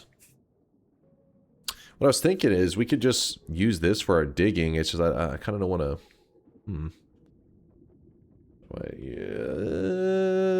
Okay, we'll let the spark bolts go for a moment. I'm also going to start doing my shifts even if I don't have the pouch now, because at least we can fast travel, like we can telly our way along back to the base if we need to. Alright, I'm going. I gotta go. The problem is I have to make the custom fungus, because apparently our fungus is going to go bye-bye. Okay, now for the easy way to make some homemade fungus. And we'll grab the orb while we're out here. Why not use the energy orb instead of pollen? Because that's what a smart person would do. God damn it, why didn't I do that? Alright, so toxic sludge. Check. Sand. Check. Now we need fungus blood. We don't have any fungus blood, but there are mushrooms that always grow over here. What you need to do is you have to, they're in the background, but if you dig away in the correct way, they'll be in the background, and they're brought into your world as like a tangible like object that you can interact with. So I broke the mushroom out. No, stay, no. There we go. So now that it's up here, this mushroom does in fact bleed. It does bleed. So we spray a little bit of toxic sludge. A little bit of toxic sludge in there. And then we shoot the pollen. And there you go. When you see they interact together, again, it has to be sand, toxic sludge, and fungus blood. And so whenever they all come in contact, then they start to make mystery fungus. And this is what we're going to use probably for the rest of our game once we have a pouch to, you know, help it spread everywhere and everything. So for now, we can go ahead and get high off of our new homemade fungus. So this is our very first shift. And the reason we were, again, somebody had told us, we didn't look up the shifts, but usually people in chat will give us a heads up if fungus is going to shift away, because if fungus does shift away, it kind of really sucks, because then it takes forever to do fungal shifts. So they said, hey, make the custom fungus ahead of time so that we don't lose our ability to do shifts during this run. You'll see what I mean. Basically, the normal pink fungus or whatever color that is, you'll start to see that it is gone now. It should be gone. You don't look a day older than 1250. See, it's not always bald jokes. What? 1250 for like I said, you guys, you've watched so much anime, you've lost your concept of normal age and time and all that kind of stuff. It's sad, really. So sad. Sand cave. All right, we're in here. So, oh wait, what? Sand cave? What the hell am I doing? Sand cave. Wrong cave. I'm thinking I'm in the other side of the pyramid. I don't know why. We don't want to be here. Sorry, this right here, I think, kind of threw off my brain. I saw that weird formation, and I'm like, oh, I'm on the right side of the pyramid. No, we're not. Right over here. The wrong hole. Hold up now. Okay, where's a good spot to dig down? I don't know. Let's just wing it. Normally, I wouldn't recommend in our specific situation to go to the Wand-Mart area, but I'm feeling a little frisky, and I want that damn pouch. And this area that we're going to is one of the best zones for finding pouches, because there's just so many formations that can spawn flasks and everything. Yeah, we'll make some green. Oh wait, yeah, we'll make some green fungus. We'll have time. The problem with the green fungus is that I do need to be, I think in the jungle is my first area that's access to green slime. It's the easiest access to green slime, at least. I've noticed that early Wand-Marts are a fun way to spice up runs. As a bonus, they usually make or break the run. I mean, yeah, breaking the run, you mean like you just die, which case, yes, true. But yeah, I find it would be insanely rare to go through all of it and just not find good resources. That's impossible. Get a wand, we cast it a little bit to heal up. But yeah, you can run into some mages that then beat your ass. Yeah, see how there's poison everywhere now? That's because of that fungal shift that we did. Replaced all the fungus blood and fungus. All that shit is gone. Ooh. So this one's kind of a good one, because we could use that to kill the Alchemist very early. But right now we don't want to deal with that, because personal lightning caster is kind of dangerous. Ow. what I'm going to do is I'm going to cast this a little bit to get rid of the charges. So we go cast, open the menu, cast. Just keep doing this for a bit. We're burning all the charges of personal lightning caster so that it won't hurt me. Reset the wand. Oops. You can also scroll away, scroll back. That works too. Whichever one you prefer. Alright, there we go. Got rid of all the scary charges. So now we can use that as our digging. Which will be hopefully better than the pollen. Pouch? Nope. Oh, I forgot I have electricity on the wand even though we're out of charges. Wasn't thinking. Flame wand. Let's kick this out of the water. Did not drop anything dangerous.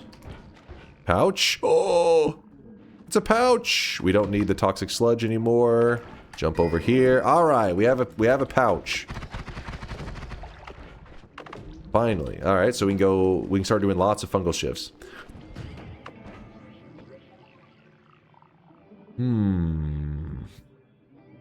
I like this wand. Not bad. Not bad.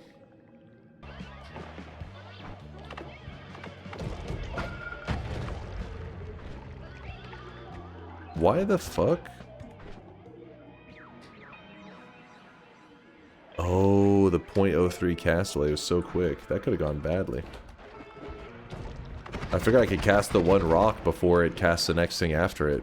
Apparently I couldn't. Apparently I'm not fast enough. This one should be fine. So we cast it. Swap, cast, swap, cast, swap. Getting our heal on. That's pretty good. Though it is tempting to grab the explosive projectile off of this thing. There's no way I should be leaving this area with my basic ass wand that I have on me right now. Alright. Let's cast this acid everywhere. Doing it for the heals. Should be good enough heals. I mean, this would make a good tele wand. Like a really good one. We have a luminous drill here. Put it down a telly. We'd be zooming all over the place. Maybe I do it. Did you know about bald.energy? Yes, I do know about the Bald Energy website. Actually, Dark Reader on DunkOrSlam chat weeb levels or some shit. Listen, they don't know, but they're currently gathering data.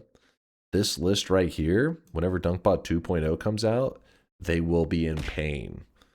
They will be suffering. This list right here, I think it's the Magic Carpers, aren't they? They will also be suffering. This list right here, Giga Chads, they'll be thriving. Unless they're on both lists, in which case they will also be in trouble. They will also be screwed. All right. I don't want to see that. I don't want to see that. Screw it. Let's just we'll just have all of these. We're going to head out of here. We're looking great. There's no reason to greed too much. Marfoy's on all three. Yeah, we just... Marfoy, he does a little bit of trolling. Likes to do a little bit of trolling. Digging Blast, kind of cool. I forgot that I swapped out my wands. That could have gone terribly. Jesus Christ. Yeah. That went well. Yeah. That went well. My bad, my bad. Swapped out my wands a little bit. Didn't move them into the right spots. Forgive me. We'll be just fine. Just fine.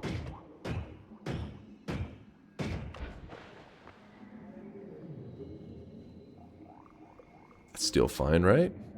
Hold up. Let me think. Oh god. What if I forget and I press that again? Let me heal up first. Not heal up, ambrosia up.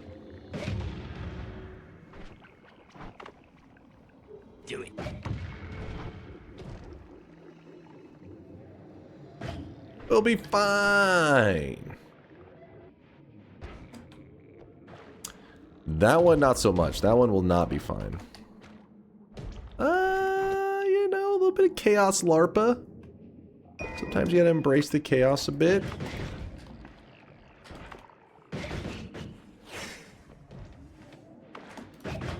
Ow! Okay, that last shot wasn't so worth it.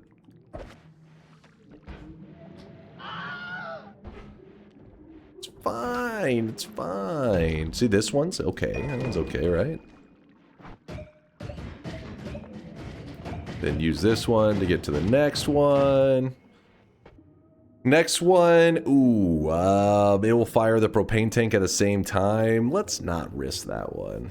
Let's not mess that one up. We could ambrosia, that's true. It would make it much safer. Then we would be able to do. Oh, you want to do it? All right, chat says do it. Then we gotta do it. We don't want them thinking that we're a pussy. We gotta make them be like, wow, that's my streamer. What a giga chad.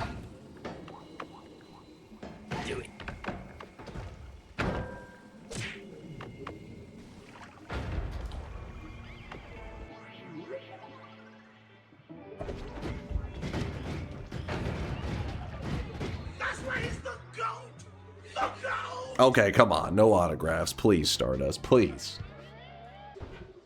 Hold on. Did we ever check this wand? Oh, shit.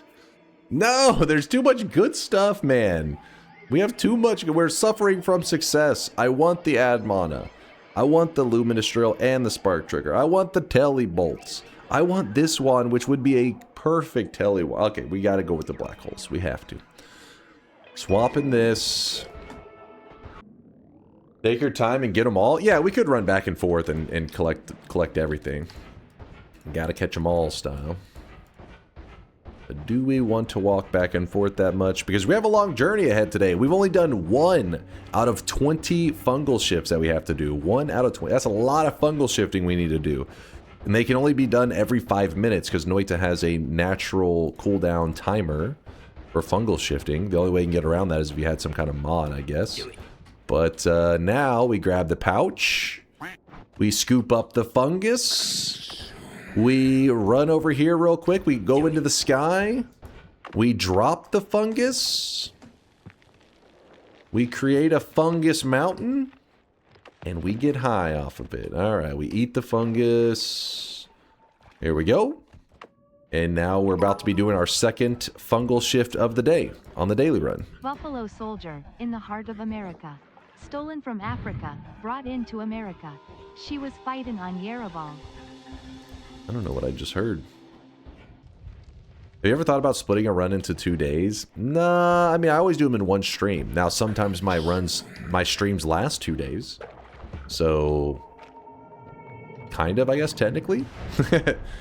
I have done multi-day streams that, or multi-day runs that just was one stream. Just kept going. Do that, that's this, move this. What are we gonna, we don't really have the best filler stuff, do we? We don't have like any filler stuff.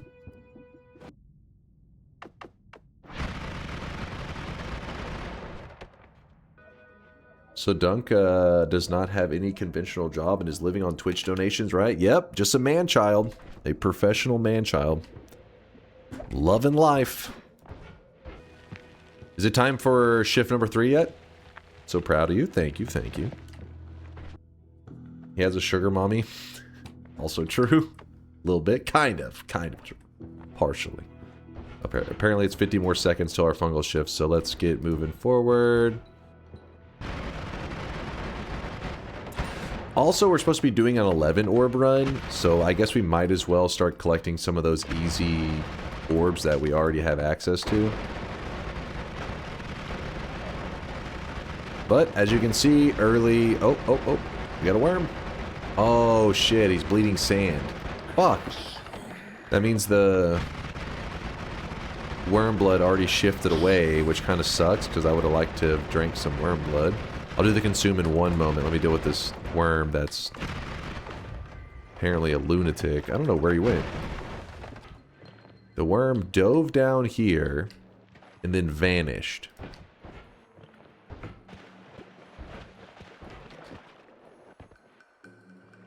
Huh, bro got sand in his veins? Yeah, apparently. He's bleeding that shit. Oh, found him. Found him. There's a freeze here. I kind of want that.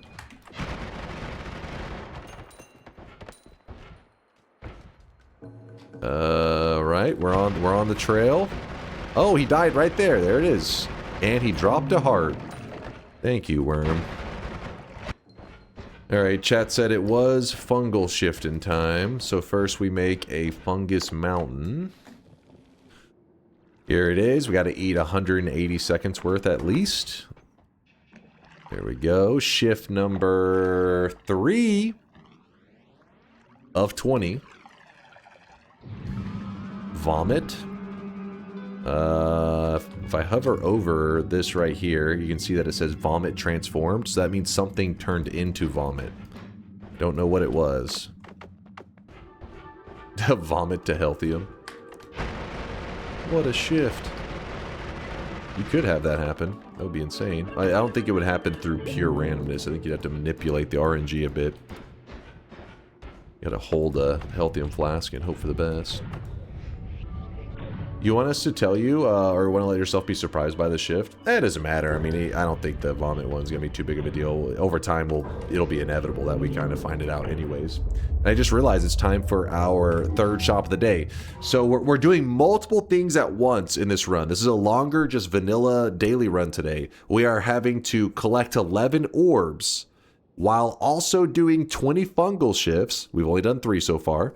And then we also need to do a piece of the moon quest. Specifically, take all the essences to one of the moons, which is going to involve us having to move the sun or the dark sun. It's a whole journey. But let's do our third shop of the day.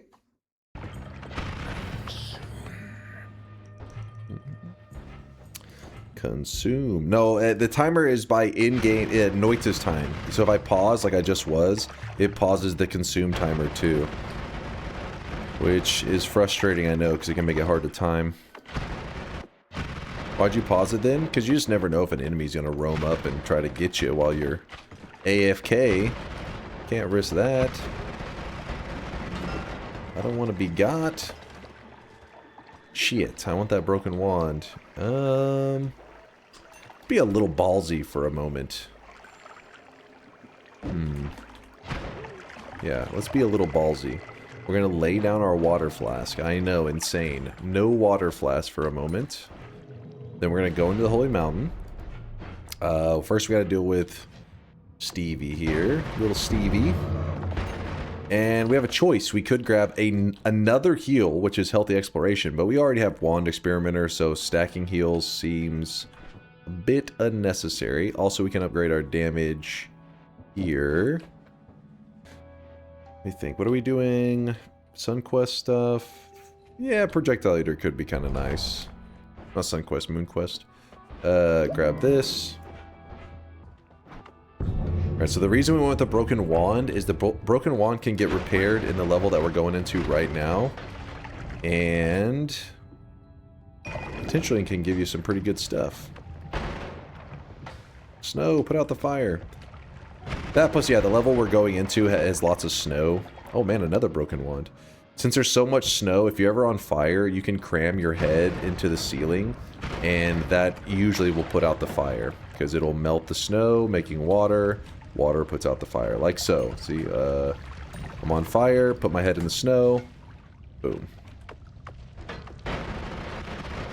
Gotta be careful with the fungal shifts, though, because if water shifts away, well then that strat's not going to work so well. There is healers around here, but again, we're kind of our own healer in this run, so I don't see too much of a reason to keep them around.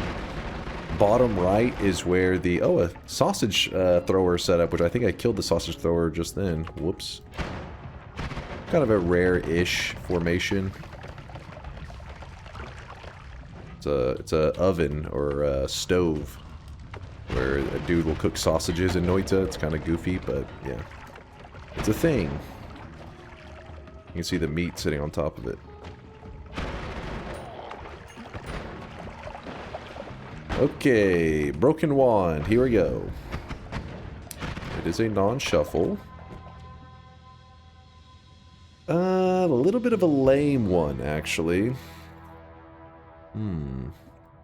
We could shoot it for the heals. But I don't think I'm going to go using it at all. There's a second Broken Wand. We're going to run back for that. It is there. Alright. Another lame wand.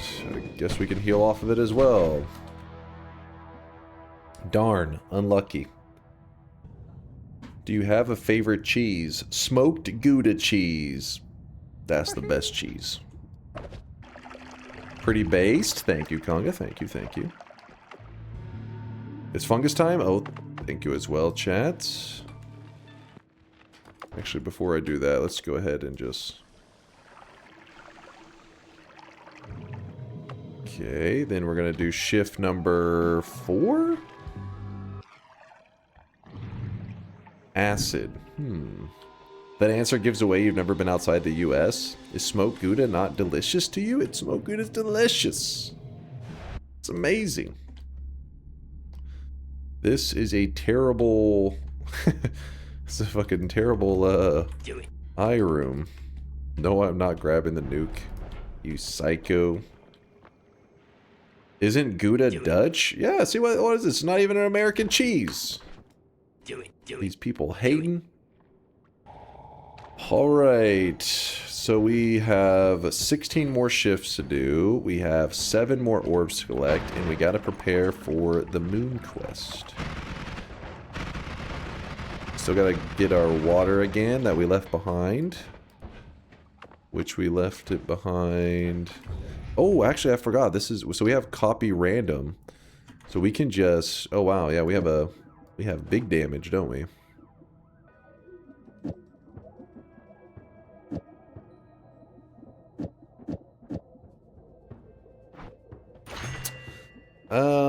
I guess I'll walk the build kind of step by step through it so that you guys can understand what's going on. So triplicate bolts on its own, 15 damage, pretty okay. Whenever you add modifiers to the triplicate bolt, it adds it to every single spell on the, so all 3 bullets get the bonus. So for example, plus 5 damage adds to each of the 3 bullets. So you actually get plus 15 damage. So you go from doing 15 damage to doing 30 damage. So essentially doubling your damage. But I was showing that with that spell so you can understand the Explosive Projectile. Explosive Projectile on the triplicate bolt on its own, kinda lame. Kinda lame. It goes from doing 15 damage to doing 30 again. So the same amount of damage upgrade as this one. The difference being this linear arc cost 0 mana to go to 30 damage.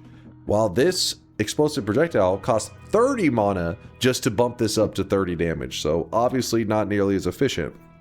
That's because the triplicate bolt actually needs 2 explosive projectiles to do insane damage, but we only have 1. So how can we get 2? Easy. What we can do is we need to trick it using the copy random spell. Copies a random spell among the spells in your wand. We want it to copy the explosive projectile so it thinks there's 2 of them.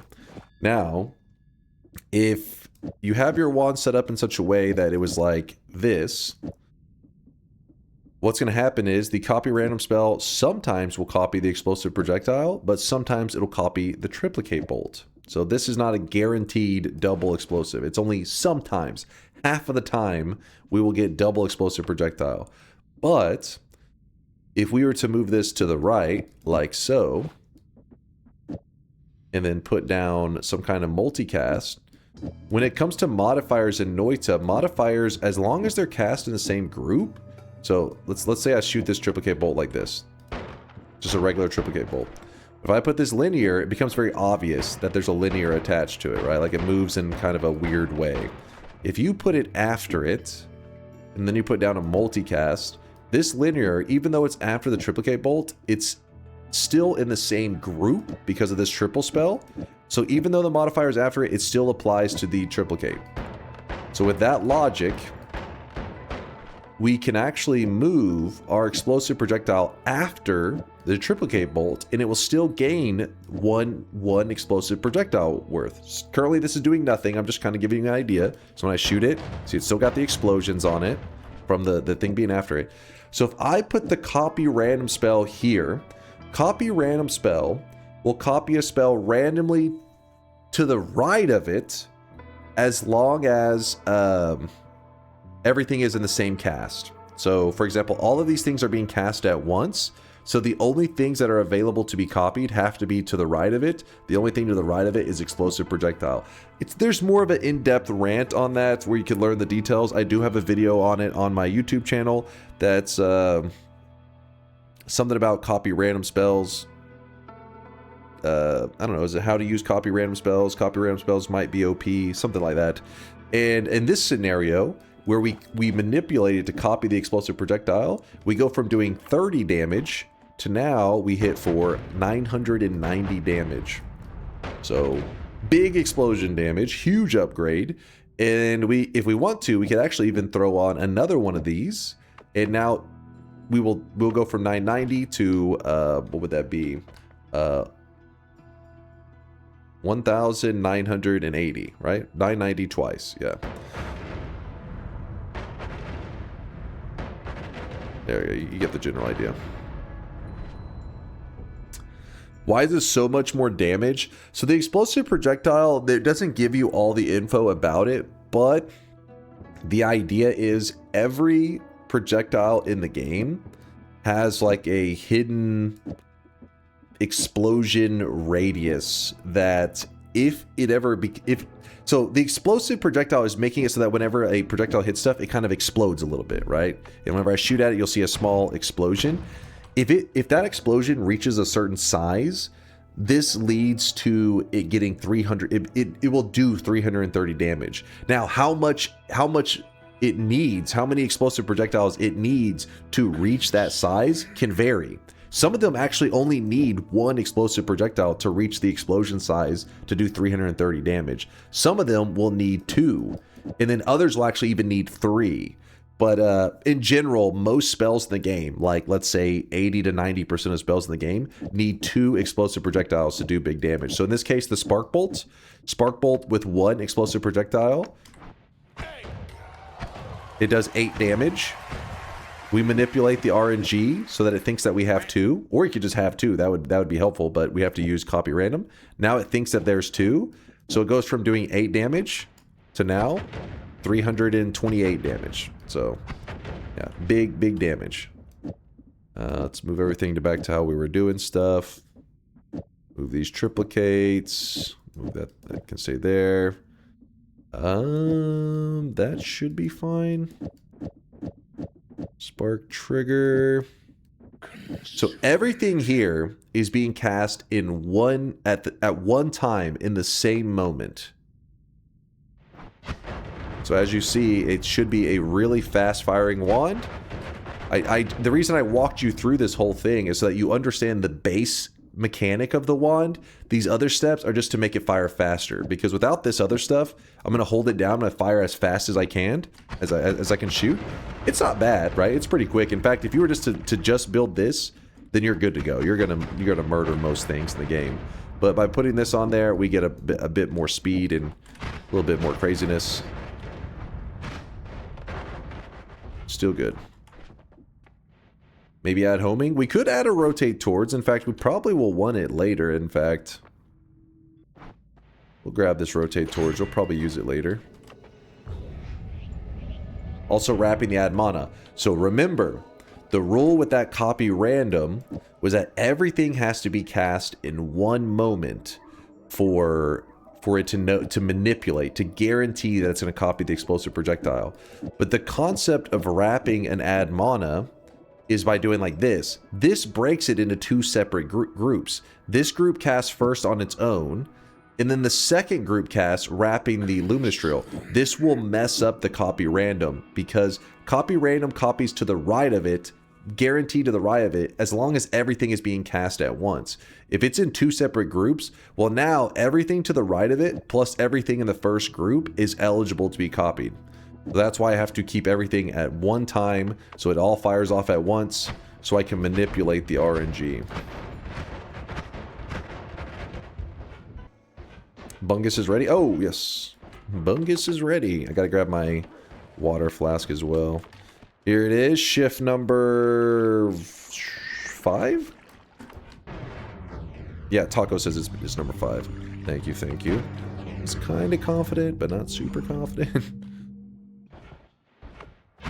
Oh, there's a pouch here. We went looking for one earlier. Was just chilling. Dunk lives in a loop. Every day he has to explain the chainsaw wrapping, the double EP, putting Admona inside of the trigger. Other Noita 101 not trigger short homing green plasma though. That win button is a bit too crazy for him. In a vain hope any of his viewers... Wait, hold on, I cut him off. Short homing green plasma? You don't want to use a plasma, that's dangerous. Get plasma your face off. You'll shoot your eye out. In vain hope any of his viewers are real and there are genuine newbies here. Is this what Alzheimer's feels like? Shut up. Wait, what happened to my water flask? Does anybody know where I had placed it? Oh, there it is. Found it. Never mind. We good. +2 reference grams. Oh, don't say grams. Listen, all my fellow Fortnite gamers love watching Christmas Story during the holidays. Am I right, Fortnite gamers?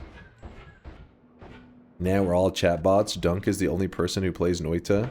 Don't say that. Don't you ever insult the greatest single-player game of all time. What the fuck is a Fortnite? Don't try. Aren't you like 40? Why would you be a zoomer? What? No, I'm a young lad in his prime. Everybody knows this. Greatest single player of all time? No, you're wrong. That would be Uncharted 4, A Thief's End. Alright, Momga. I need you to lay off the drugs, damn it. You put those drugs away right now.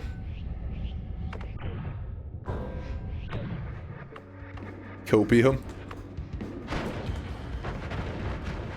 Alright, so we killed the Alchemist, and you may say, why did you go for the Alchemist kill? Because by getting the Greek letters, we can now have infinite black holes.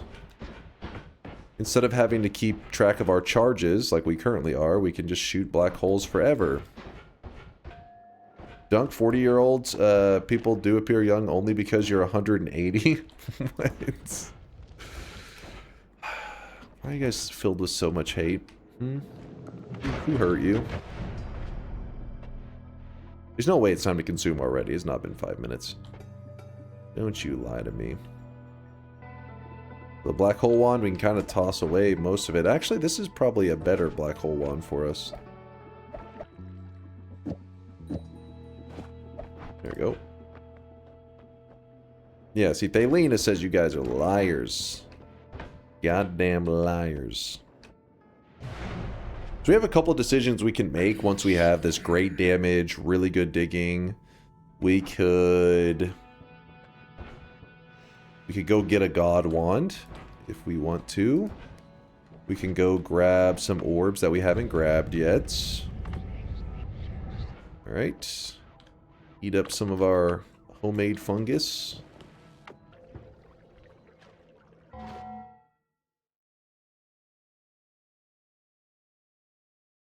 Okay, be honest here. I don't believe you're 40. If you are, you don't look that old. I'm not 40. He looks like he's in his mid-20s. Thank you, Momga. You know what? You know, Conga, maybe your mom's not so bad. Maybe Momga's got some...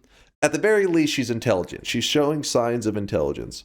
Mid-20s is a good guess, though. It's a solid guess. You know, feeling... He looks 67. What? Paid chatter? You guys... Now I know you guys are on copium because Momga is a professional hater. The fact that she said this means that you guys have to accept it as reality. I am 36. Mid-20s. That is 1920. Shut the hell up. The wig makes you... This is not a wig, it's my hair, damn it. It's gray as fuck. These people are blind. Are you actually able to see the gray in my hair? I feel like you guys can't really see it that well. My camera is too low quality to pick up the gray hairs, I think. What hair? Okay. Okay. Always something with you guys.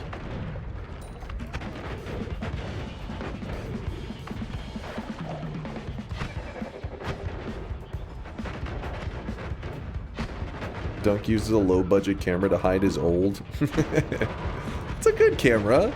It's just, you know, some streamers got those, like, Ultra HD. You can fucking see the fucking pores on their skin, man. Me, I'm like, you know what? They can see my face. That's enough. Your guy's right, but only partially. He was born in 1920s to be precise. Listen, the joke was already made. You're behind the times. You were so old, you didn't even hear it. Oh. He tried so hard to goad us into saying yes, the entire hair is gray. This is just the Vegeta hairline thing all over again. No. No, first off, the Vegeta hairline thing was a fair point, though. You can't be both bald and have a Vegeta hairline. If you're bald, you have no hairline. Because you have no hair. There we go. I feel bad for Conga. His mom must put the wrong number of candles on the cake every birthday if you mid-20s to him. What? So I made sure to line up where I was going down here in a very specific spot. You want it to line up with this orb, this like kind of wall right here. If you line up there, whenever you drop down, you will, you'll be able to avoid the curse damage. Then I go into here, and I grab a great wand. Oh shit, actually, fuck. I wanted this. Screw it. We'll be right back. I'm picking the wrong wand. This is the right wand. You're just jealous.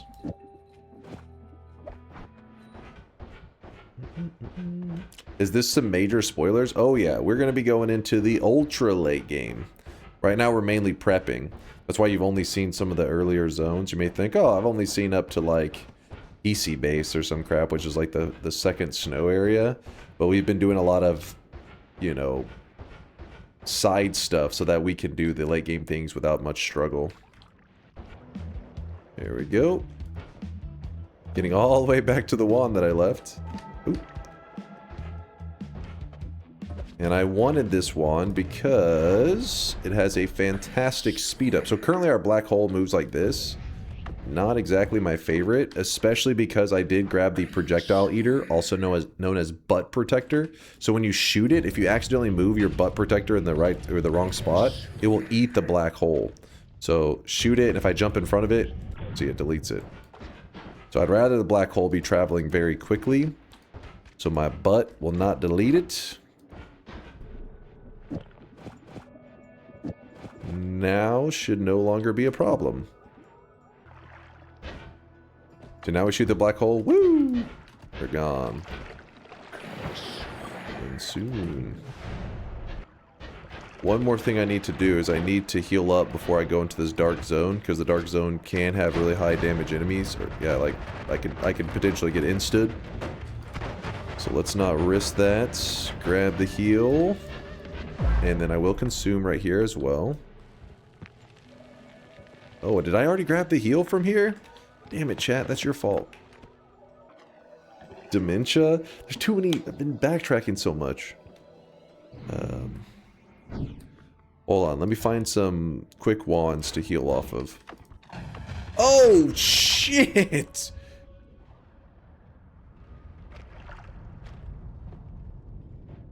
That's the exact amount of health I was going for. That was intentional. It's called strategy. You wouldn't understand, chat. Too next level for your tiny brains.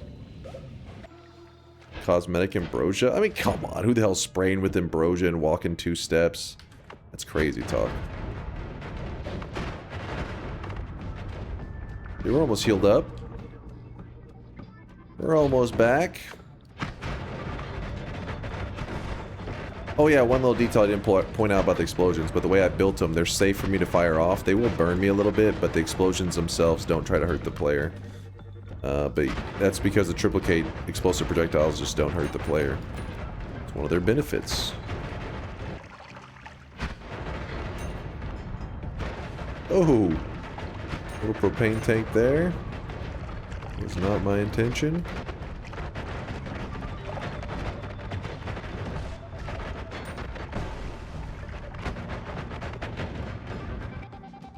Ooh, that is a good wand. Got an always cast add mana. We can use that as our tele wand. Yeah, that is a hot damn moment.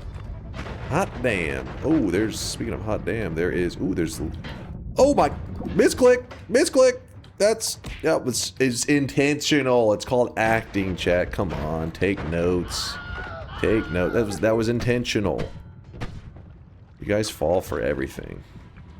Come on. With AI growing and getting better and better, you guys are not going to survive in the future if you can't tell the authenticity of such obvious acting. Ooh, this one's kind of scary. This one's kind of very scary. Let's not use that to heal. We're going to grab this to heal. Because I think it'll be faster at this point. I wouldn't mind some Breathless, I guess.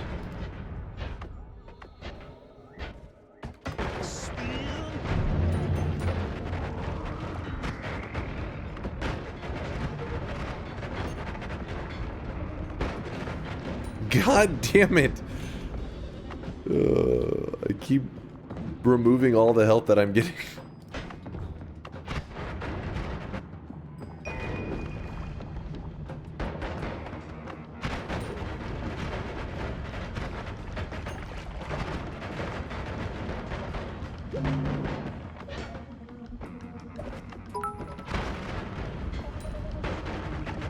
Bros locked out. Oh!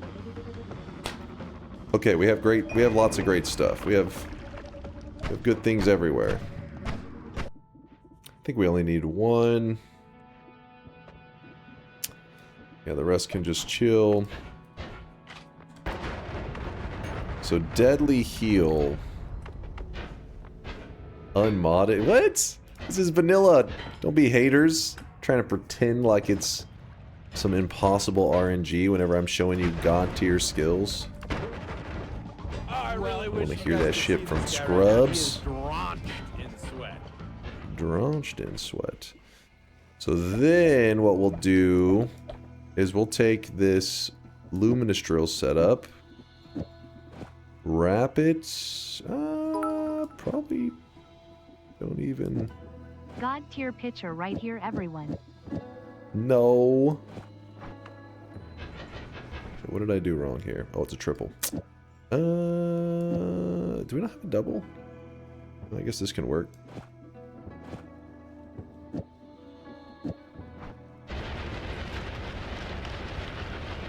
Teleports are online, baby.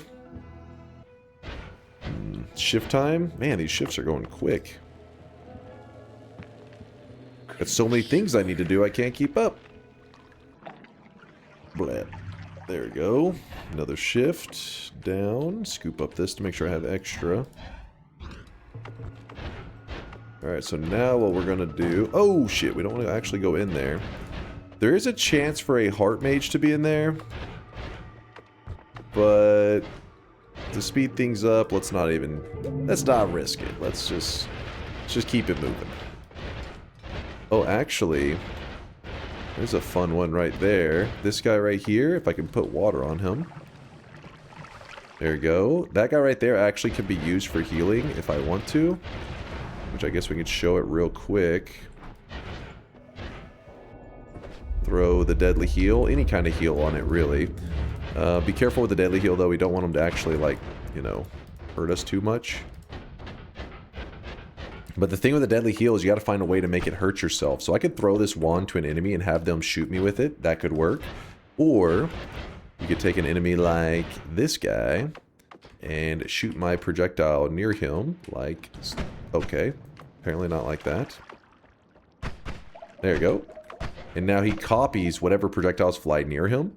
So he copied my deadly heal. So when I go near him, he shoots the deadly heal at me, and it hurts me for a moment, and then it heals me up.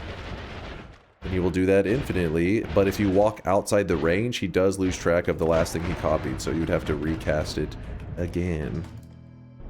But that's not the focus for now. Alright, we have 6 orbs.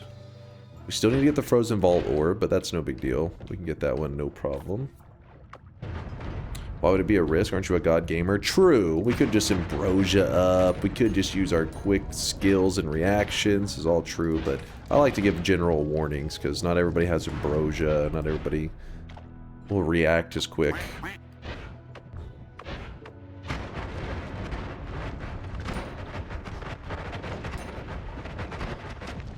As you can see, our simple explosion setup has been more than enough to keep us safe. And the one downfall to this wand that I'm using, when I fire it like this, like watch, I'm not even, my hand's not even on the keyboard. When I shoot, the recoil shoves us back a lot. So what I can do is this recoil damper.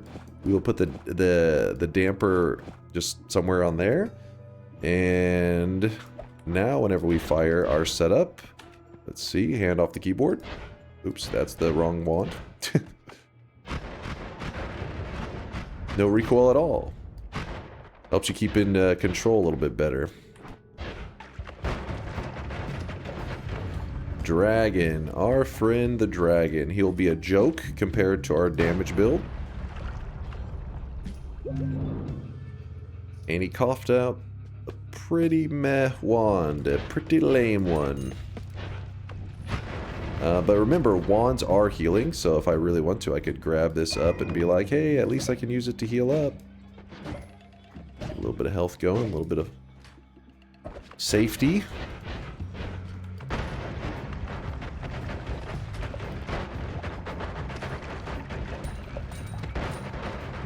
Oh shit, so big mistake. I got hit by a mage there called a twitchy mage. It makes it where my own projectiles can hurt me.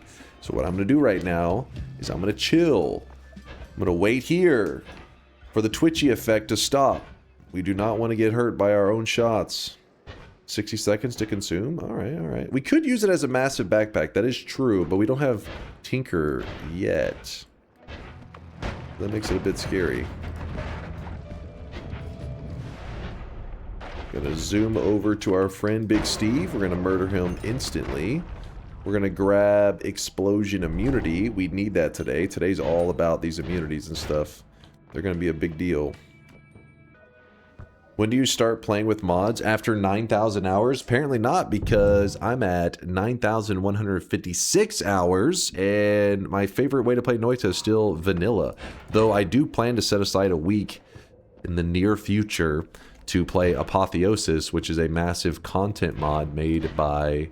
well, several people, but Konga is the lead guy that has created Apotheosis, lead modder, and it's a huge content patch, and it's one of those things that there's lots of hidden quests, and it's like if the devs were to make their own, you know, some DLC to the game. It's pretty much that, but made by mods, a modder. Is there a new Noita update? No, there hasn't been a Noita update since, it's been about like 2 years or something. It's been a bit.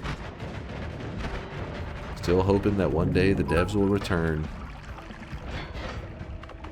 Near future is decades away for his age. He's kinda like Freeran in that regard. That also explains DunkBot 2.0. He's like Freeran in that way. What Aqua's trying to say is, you know how Freeran's kind of OP? I'm kind of like that.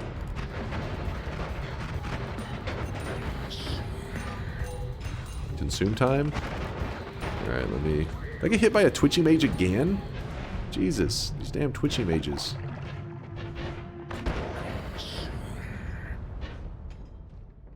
While I'm waiting on the twitchy. Freeran's not bald though.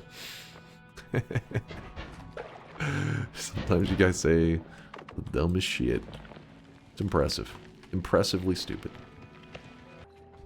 What shift number are we on? Does electrocuted count as being frozen in place? I mean, you are frozen in place, but in terms of bingo marks, no, we don't count that as the frozen. This was number 9. 9 of 20. Okay. I think we're probably going to want the explosive detonator, but it's kind of expensive now, so we're going to just steal it.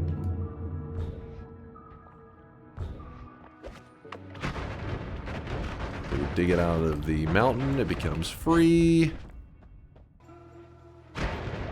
Oh, Yoke, did he make a guide? Did he make the...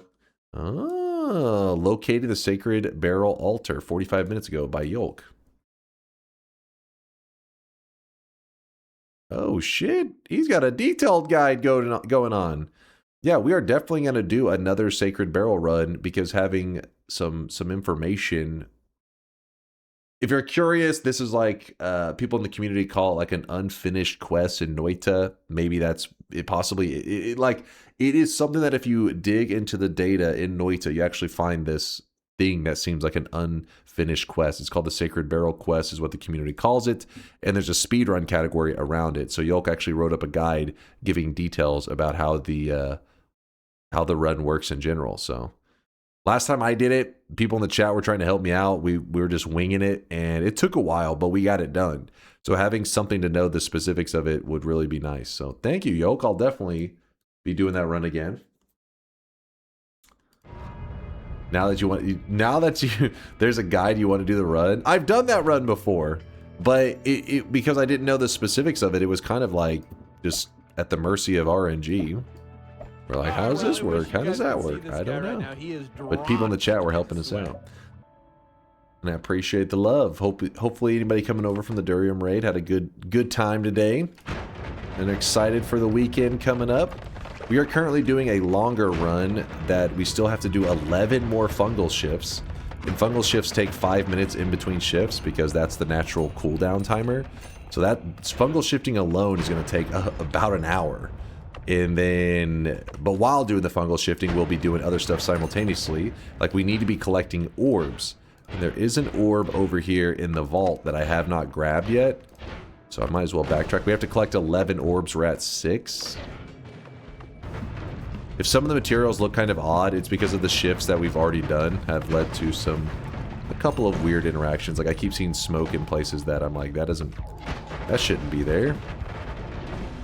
There we go. We hit this wall. Once you go through the wall, you will find an orb. Yay. I have 2 orbs in my pants. Wonder what? What the hell am I reading right now? I'll go ahead and grab Peace with the Gods. It's a bit of a wasteful grab, but I believe we're going to be going to a parallel world to grab some resources in just a bit. I don't want to deal with Steve the whole time.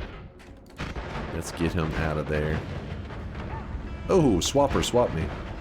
That's a bit scary. Go away, Swappers.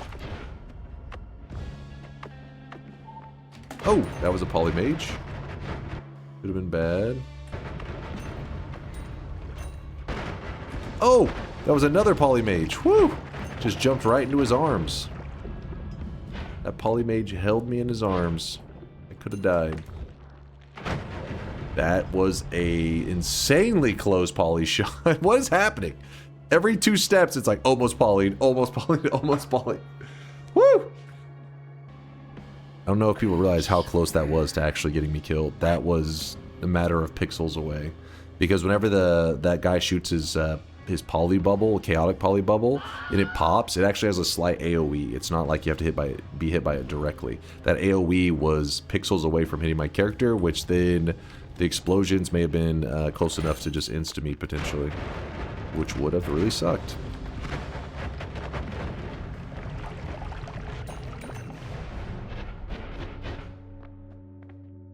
Dice is nice. No, we are not grabbing glass cannon.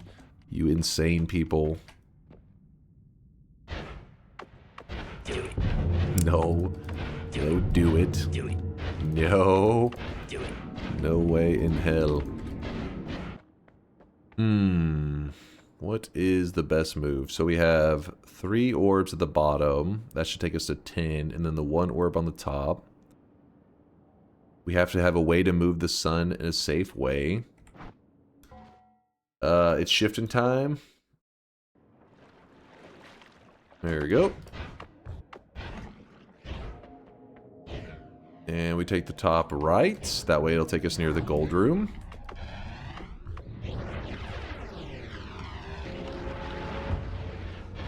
We are actually going to need this essence later. That's kind of an important one.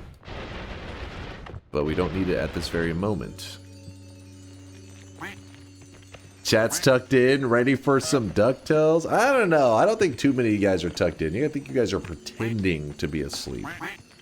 You're acting. See, I hear too many quacks. They're wide awake. Whoa. That was, what was that? A 5 honk from Codis. Okay, a couple you were tucked in. Sleep is for the weak. Sleep is for the weak. Oh yeah. Lurking in this sweaty cave here in Dunkville. Moist mobs, monsters, swapper mages. It's a dunk thrill. Might get a victory. Extend your win streak. DunkTales, ooh. Every night he's out there screaming. DunkTales, ooh. Tales of glory crouches when skill prevails. Ooh. Danger ways will find you. Avert your eyes, emotes will find you. Punch a goon and slide into some DunkTales. Let's take a spin, might get a win on DunkTales. Ooh. Tales of a legend, all jokes and good dunk spells. Ooh.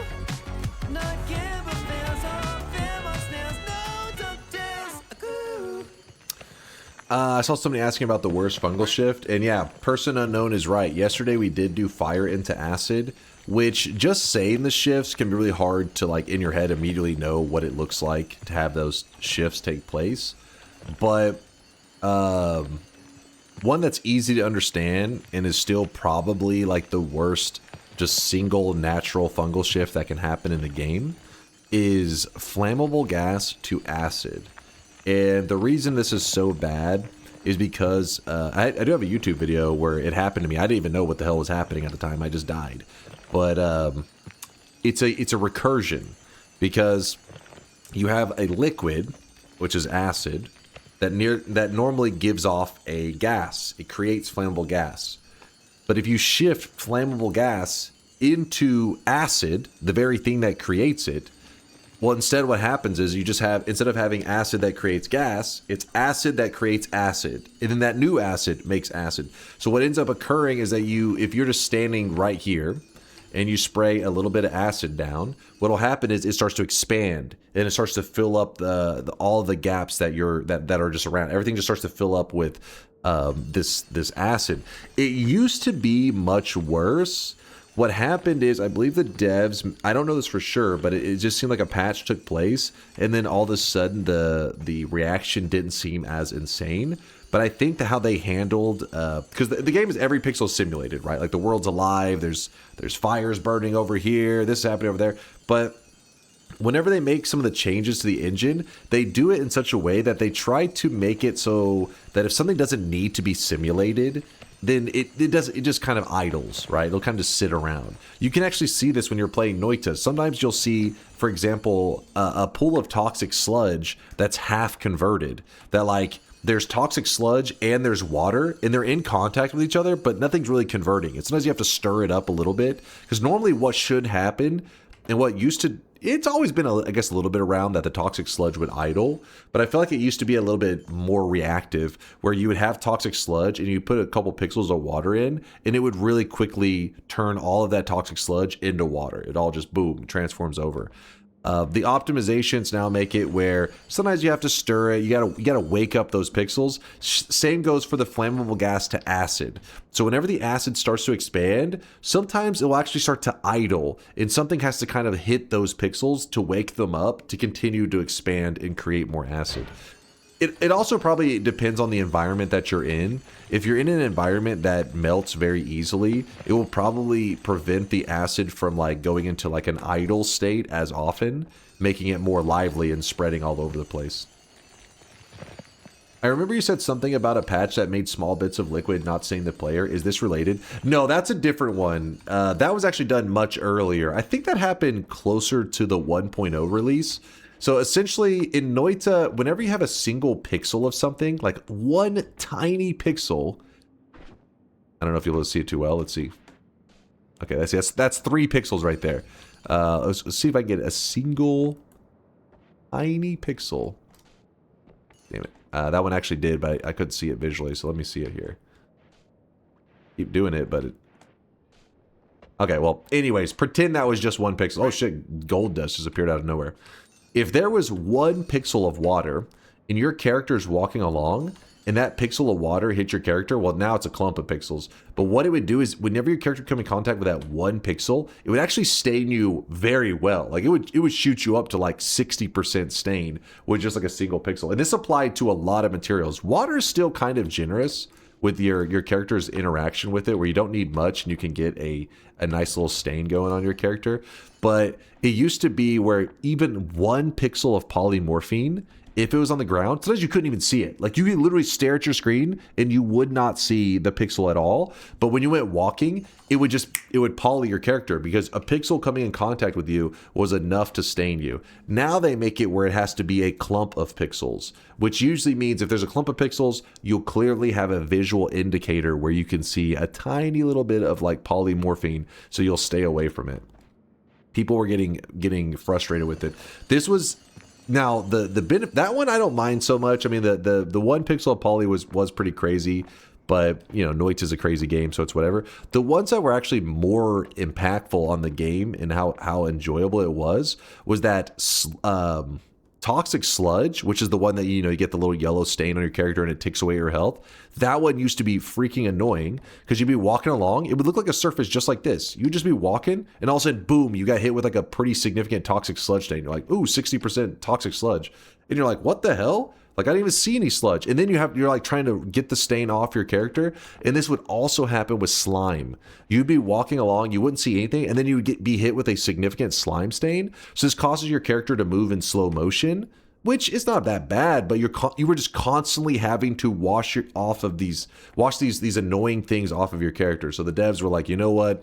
To make the game less frustrating, more enjoyable, they made majority of the materials, how they interact with the player, had to be more of a clump. Yellow stain? Wait, is toxic sludge not yellow to you guys? It's like a yellowish green, isn't it? No? It's just green? It looks yellow to me.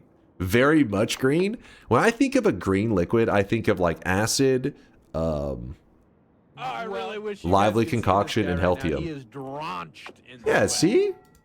Spiritus even says yellowish green. Thank you, Spiritus. Thank you. I like how your message before that was punch a goon and slut and do some DunkTales. All right. You're not helping me with my argument here. You're supposed to look like a sane chatter. This is not helping, damn it. It's not pure green, definitely on the yellow side. Thank you, Corpse. Thank you. See, chat, I'm not crazy. How about a long run, like a normal 11 orb in the early version of Noita with the old infinite black holes, without infinite black holes and heals? Early access version, maybe we can also see how much the game... Yeah, I have been thinking about doing that. Still waiting for that post.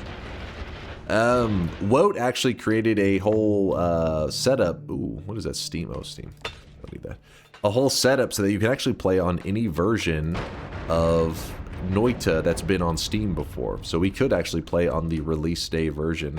And I haven't decided if I want to save that for an event stream. It's just one of those things that I've been meaning to do.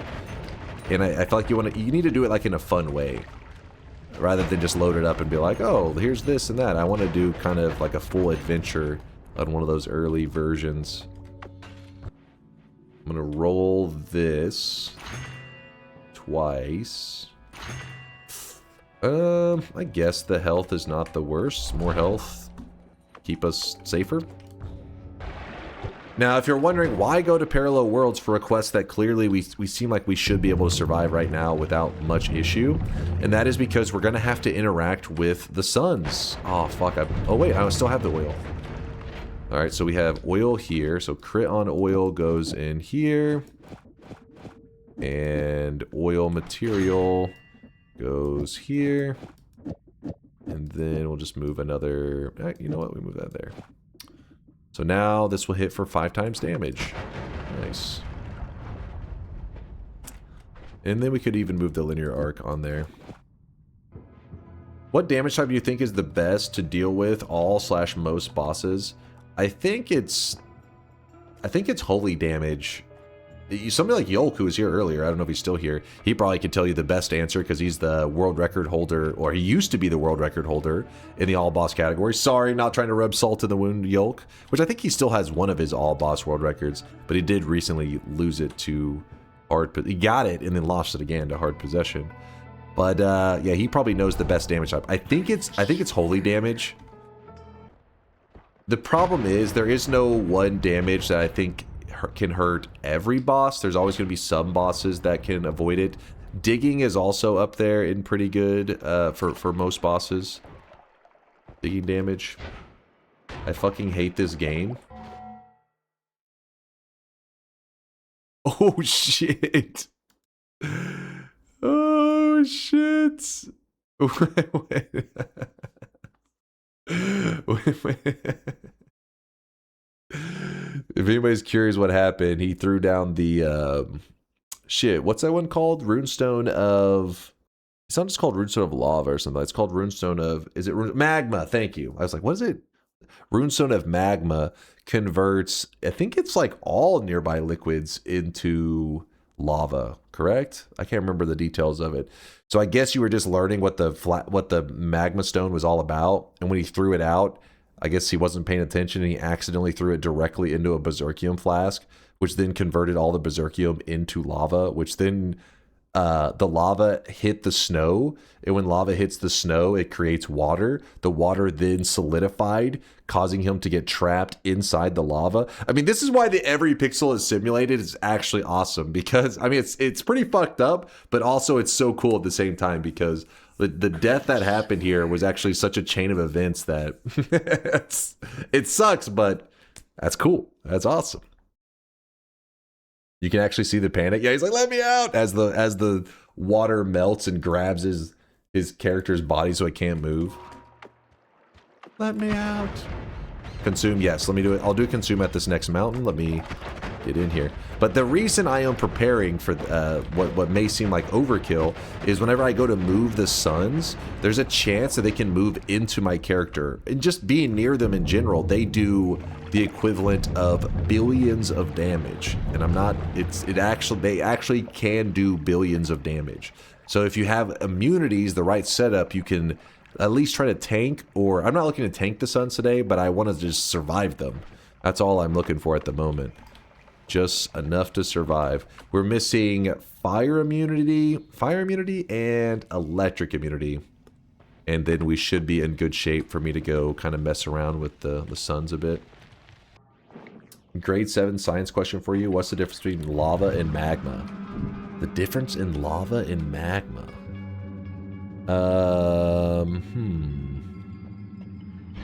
I mean, can't magma be other materials outside of, let me think.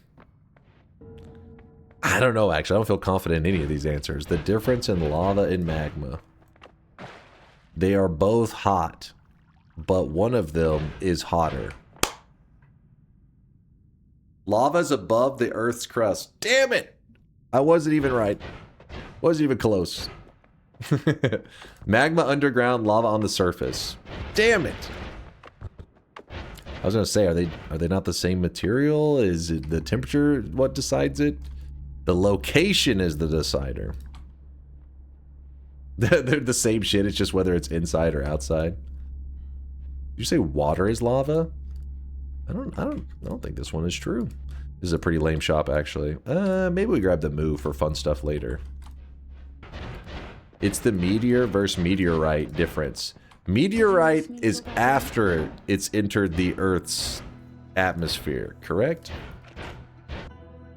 Why not take the crits? We already have 5 times crit. We could throw more crits on there. It's not like the worst thing ever.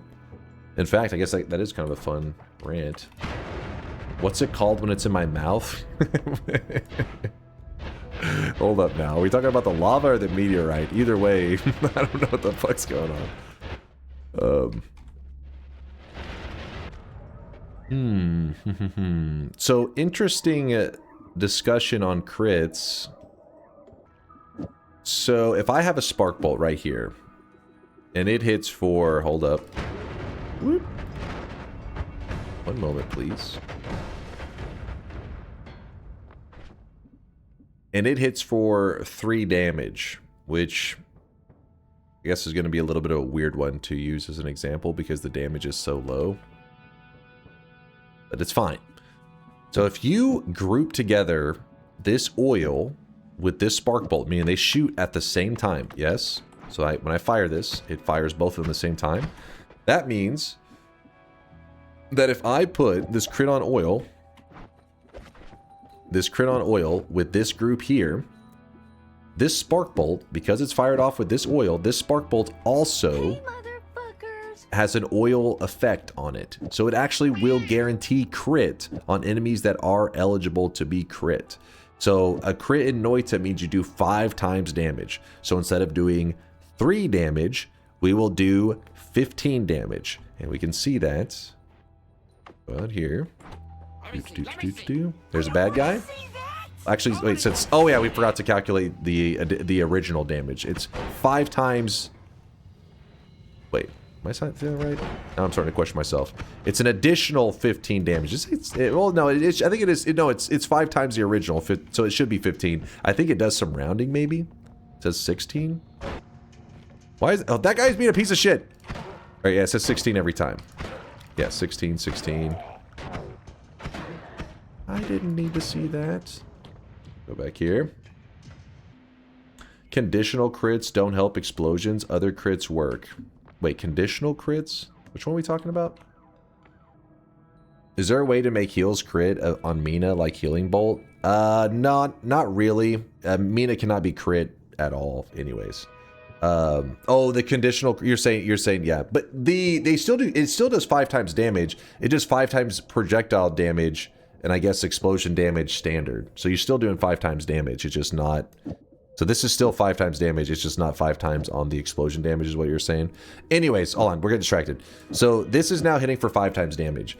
If you add another crit onto this, so critical plus, then the explosions are handled differently from every other damage type internally. Oh, okay, gotcha. Sorry, my hands are a little bit cold. So this here says gives a projectile 15% chance of crit. But if you're already critting, so this setup right here, we are already guaranteed going to crit when the enemy can be crit. If you add more crit to it, these crits are no longer about being a chance. They are guaranteed. This crit plus is guaranteed to help. It now becomes almost like a damage modifier. So this does 5 times damage, and this does 15% of the 5 times damage, I think is how you do it. So you do 15% of 15 damage, which is not going to come out quite right. But the idea is crits beyond 100% now becomes damage modifiers. Think of them that way. And also becomes kind of a little bit of a math game where you want to... Oh, I really wish you guys could see this. Hold on, guy let me shoot this guy. Drenched in Let's see. sweat. There you go. Now we're hitting for... Oops. Now we're hitting for 18 damage. Which, again, the numbers aren't going to show like any of the fractions or decimals. It's just going to round them and say 18, but you get the idea. 20%, 5% Spark Bolt. Wait, hold on. 20%. Oh, I forgot. The Spark Bolt itself has an additional 5%. I wasn't even thinking. Thanks for looking out. Yeah, so now we have a 100% chance to crit, 115% chance to crit, and 120% chance to crit. So that's hopefully give you an idea. And there comes a threshold where you're like, well, do I want to add more ability to crit, or do I want to add more damage? And the reason you want it, because you're limited on space normally. You'll run out of space. If you just keep throwing more crits on there, you eventually run out of space. So it could be more optimal. Pretend that this whole wand was filled up with crits. Just pretend every one of these is just crit, crit, crit, crit. You actually would be more beneficial for some of these to take away a crit and add in a damage modifier, because this damage modifier adds to the base damage and then that gets multiplied. So like I said, it becomes a math game where you're like, oh, do I want more crit? Do I want more base damage so that the crits will hit harder? And you math it out, and that's how you calculate and you build these insane wands with big damage. So, so Latali's saying, yeah, in the scenario of this one, since you're doing the 120% chance to crit, and 100% chance is 5 times damage. So 1/5 of the 5 is an additional 1. So 120% chance to crit means you would do 6 times the base damage. Yeah. There you go. Math game. Okay, we won't get yapping. I just thought it was an interesting thing to talk about. We happen to have the setup. Somebody had asked about, why not grabbing the crit, and you could have shifted twice during this rant. All right. I mean, more fungus. I'm sorry. Crit's kind of an interesting thing to discuss. But yeah, apparently whenever you're talking about the explosions crits, you can apply this thinking of critting to like drill damage, holy damage, but apparently don't apply it to explosion damage. I guess it has its own separate rules, so don't look at that the same way. Eat all this. Would swapping the crit on oil with explosive projectile and the wand make it do more damage? More projectile damage, yes. More damage in general, no. Because if we swap this will now copy the crit, but now we only have 1 explosive projectile. So by doing this, it actually removes like almost 2,000 damage. But then it adds 5 times the projectile damage, which is, we don't really have any base damage modifiers on there, so it actually doesn't add that much.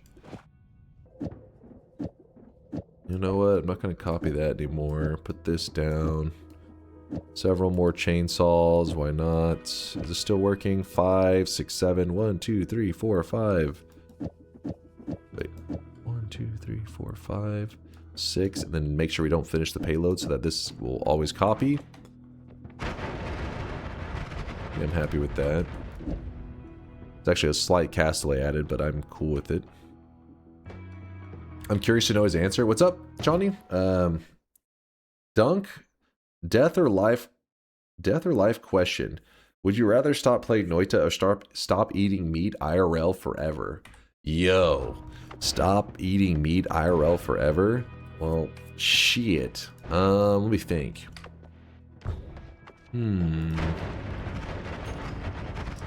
That sounds like heresy.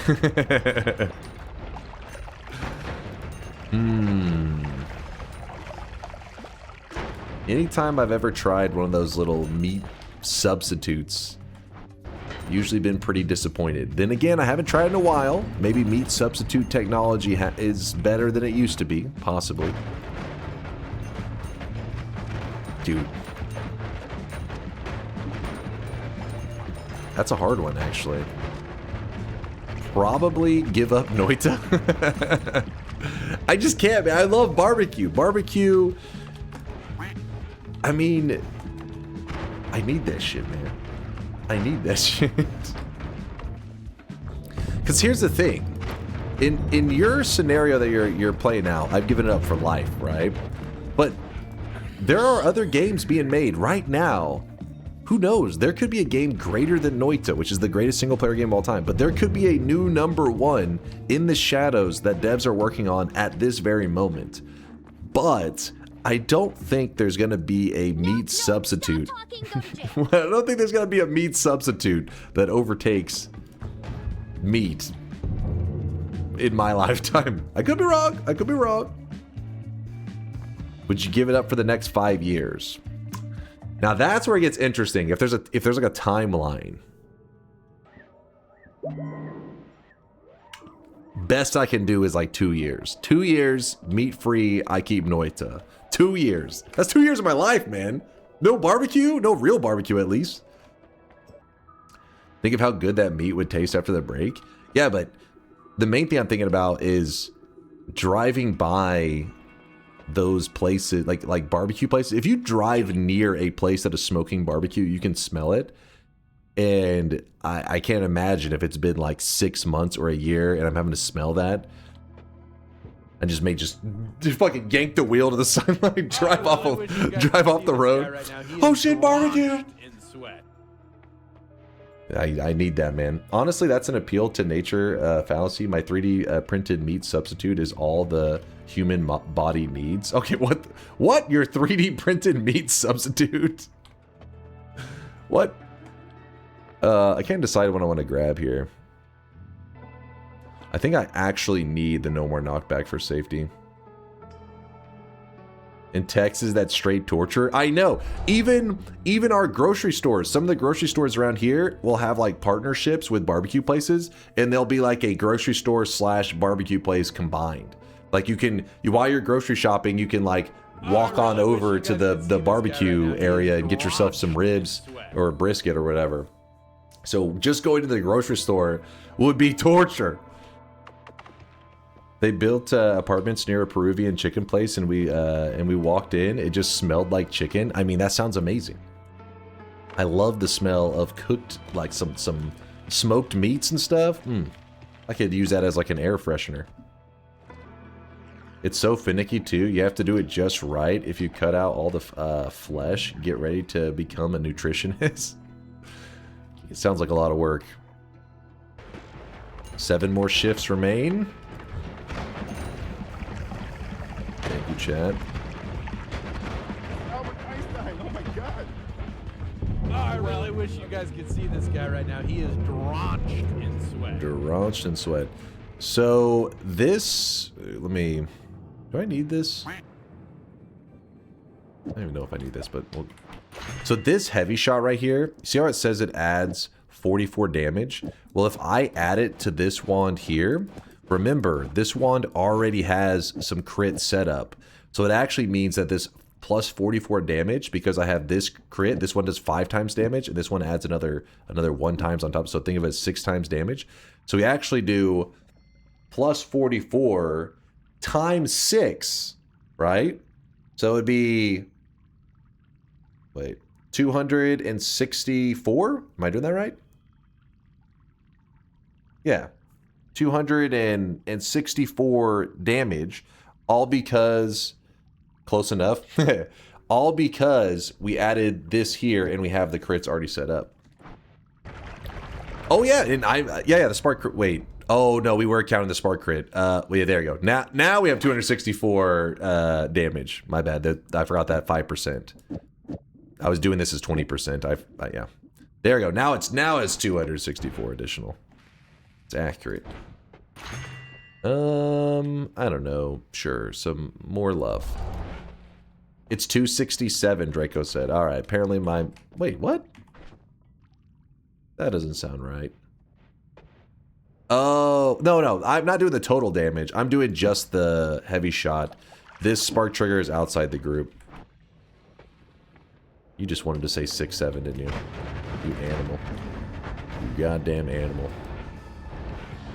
The reason I wanted to kind of go on that quick spiel about the crits is this kind of crit setup is going to be what we use to take down our 11 orb boss. Because remember, we are collecting orbs, and every orb that... We're going to do all the main world orbs. We're not doing any of the parallel world orbs. But every orb that we grab is going to make Kolmi fatter and fatter, and he is going to be massive. Quite girthy. Well, it depends on what your idea of massive is. But the base boss, which normally has 1,211 health, that's no problem. The one we're going to be fighting will have 131,000 health. So we'd like to put some kind of crit setup so that we can blow through that 131,000 health in no time. Crits and the heavy shot will be more than enough to carry us through that, I believe. We should be fine. That was a bit laggy. That is a cool wand. Why don't you use the moo to stack more crits? We could, but you gotta remember the moos are very expensive. 120 mana.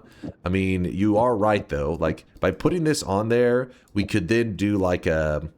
So if the moo copies every modifier on the wand, then this is no longer necessary to copy randoms. Because now we already know that the moo will copy our explosive projectile, right? Like, it already thinks there's 2 because of the moo. It also thinks there's 2 crit on oil. It thinks there's 2 of these. It thinks there's 2 heavy shots. So then we could do that, wrap that, and oops, 5, 1, 2, 3, 4, 5. Put that there, 1, 2, 3, and there you go. Now it's the build that you're talking about. Uses the moo to double all modifiers. Damage gets even crazier.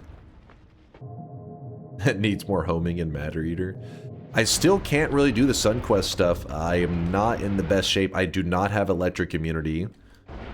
Meaning if I go near the sun and it electrocutes me, I will probably just die. Like right there. I'll just be dead. So I am still running forward, looking for that damn immunity. I do have Saving Grace, but the electrical duration, I believe, will get us killed before. I guess it depends on how it hits you, you know. There's a chance you could survive it. Would not like to rely on it, though. What is that? Garbage. There we go. Electric immunity. So we have explosion immunity, we have electric immunity. We don't have the fire immunity, and the fire damage is kind of real. Let's just go through this one, see if we get the fire. Worst case, we probably can grab oil blood. And oil blood will give us fire immunity. If we just continue through the rest of this, we'll get one of them. Deadly heal. Oh shit, look at this. Add timer and expiration trigger. That's a bit wild. Weebs, no. Actually, we'll use this as a backpack for now. No. Bad weebs. Disgusting. Disgusting weebs. Hat Mike says, go away, weebs. Yes. Get out of here, filthy weebs. Shoot. Faster wands? Oh yeah, we should grab faster wands. Why not? If it did stay around, that is. It did. It's time to stop. There we go. Weebs are muted. It's time to stop, okay? No more. No more.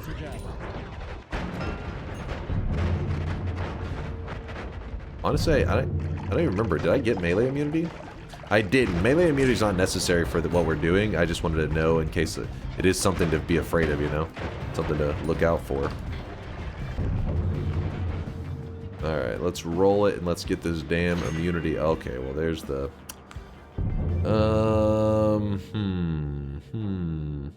Is there a best spell out of the add timer, add trigger, expiration? I would say in general people like the add trigger the most. It's the cheapest and I would say it's the easiest to work with in the group.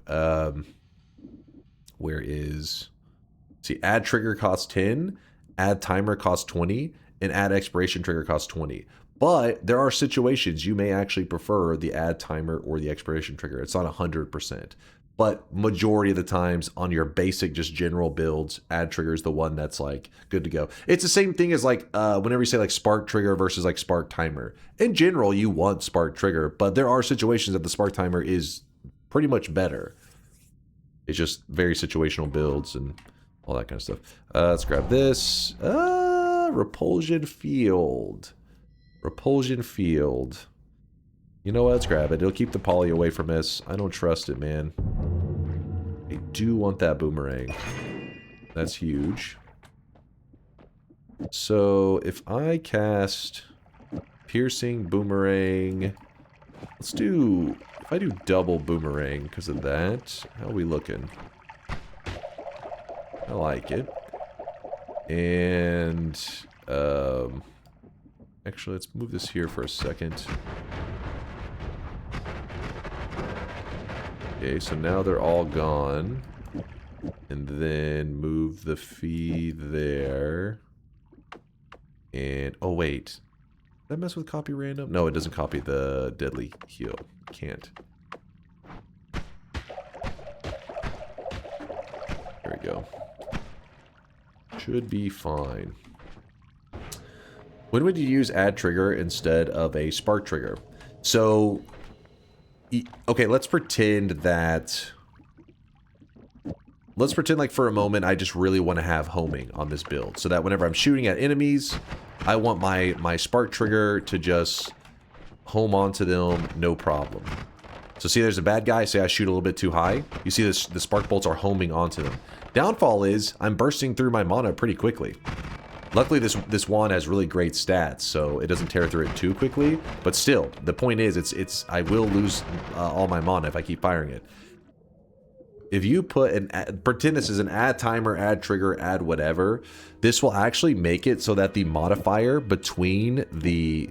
So any modifiers that I was putting onto this wand will actually become free. Well, it's not going to be free yet, but in a second it will. Let me deal with that guy that's being a pain. I don't know how we've managed to get this far in and not grab any of the actual regular double spells. There's one right there. Put that there. So now when I fire this wand, you see the difference in it when I hold it down?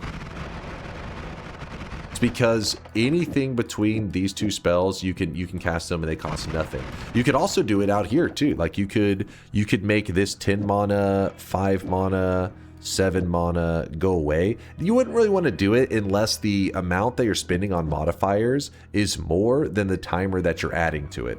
So for example, this costs 40 mana. This add timer costs 20 mana. 20 mana is lower than 40, so it is worth putting this on there so I can get homing for free. It costs 0 mana. But if I was, instead of using homing, I was using, I don't know, let's just say crit on oiled for some reason, this would make no sense because this makes no sense because you'd be thinking, I want to make my shot cost 20 mana so that I can make the 10 mana one cost free. You're like, well, that's, I mean, it just costs 10 mana. It's cheaper to have just the modifier there. Anytime you have something that is very modifier heavy, especially stuff like this, like the piercing shot, piercing costs 140 mana. You can actually put piercing onto this spark bolt for free if you have an add timer, add trigger, or whatever. If an add timer, you really wouldn't want the piercing, but add trigger, it would make the 140 mana cost 0. That's pretty nice. So anything cast from add timer / trigger is free? Yes, but make sure it is between it. It's got to be sandwiched. So let's say that I have it like this. This is a modifier and this is a modifier attaching to this projectile. But because I didn't set them in a position that is between the add timer or add trigger or add whatever you're doing, these still cost mana. So put this like this, sandwich it between the two spells, add timer, adding to this one, modifiers free, modifiers free. You could do this for 20 modifiers if you wanted. As long as it's sandwiched between those two, all free. But yeah, right now we're not needing to do that. And we can move everything back to how we had it. I don't even remember what all I did. I fucked up some stuff. That's my bad. Oh, these.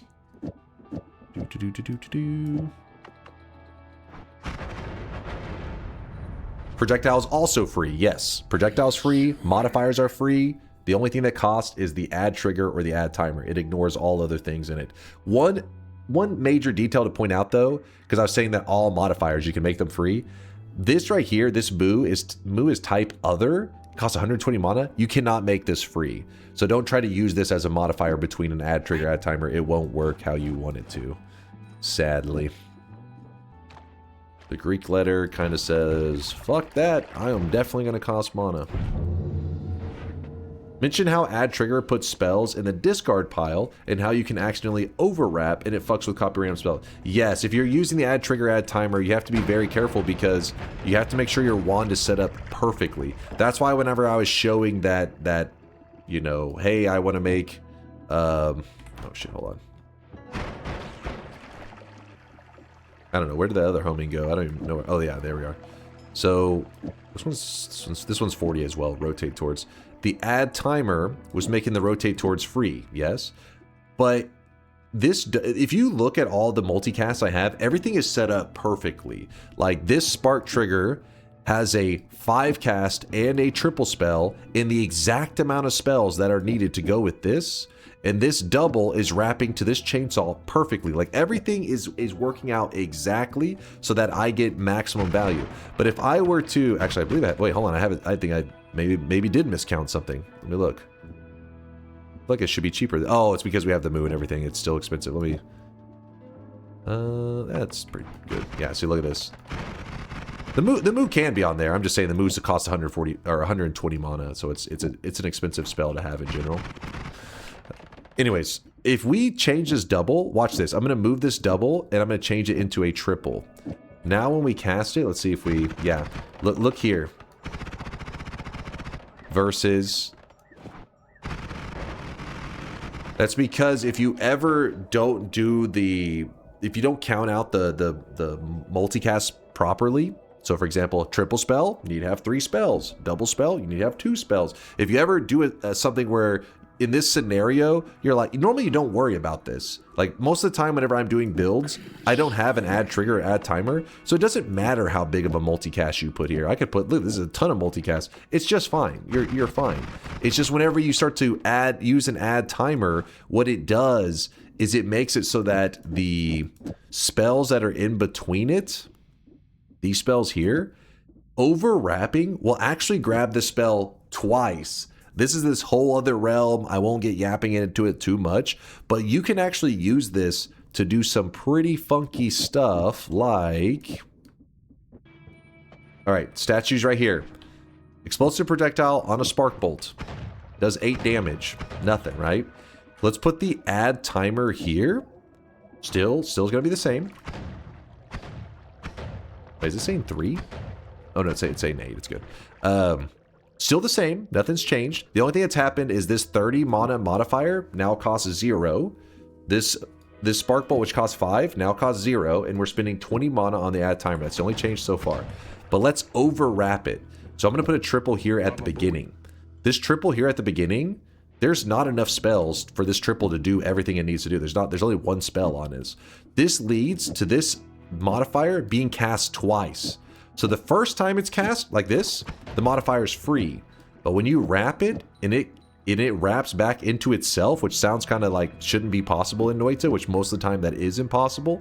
But add timer, add trigger, a lot of those, like these things kind of break the rules of Noita. It will actually cast the Explosive Projectile twice. And this results in a much bigger explosion. We go from doing 8 damage to now we do... it actually says 660 damage, because what's occurring, it's not really casting the... It is casting Explosive Projectile twice. Really what's doing is it's casting a Spark Bolt with Explosive Projectile, and then it's casting another Spark Bolt with Explosive Projectile, and then this is sharing it with each other. They're cross-pollinating their Explosive Projectiles in the same way that if you were to say... I want to have this Spark Bolt, and on this Spark Bolt, I want it to have this orbiting arc, and then I'll put down a triplicate bolt, and on this triplicate bolt, I'm going to put boomerang. Well, they share their modifiers with each other. This triplicate says, oh, I'll share my boomerang with this Spark Bolt, and this Spark Bolt says, oh, I'll share my orbiting arc with this triplicate. So when you shoot it, they both share the same modifiers. Same concept, but instead, it's just the Explosive Projectile.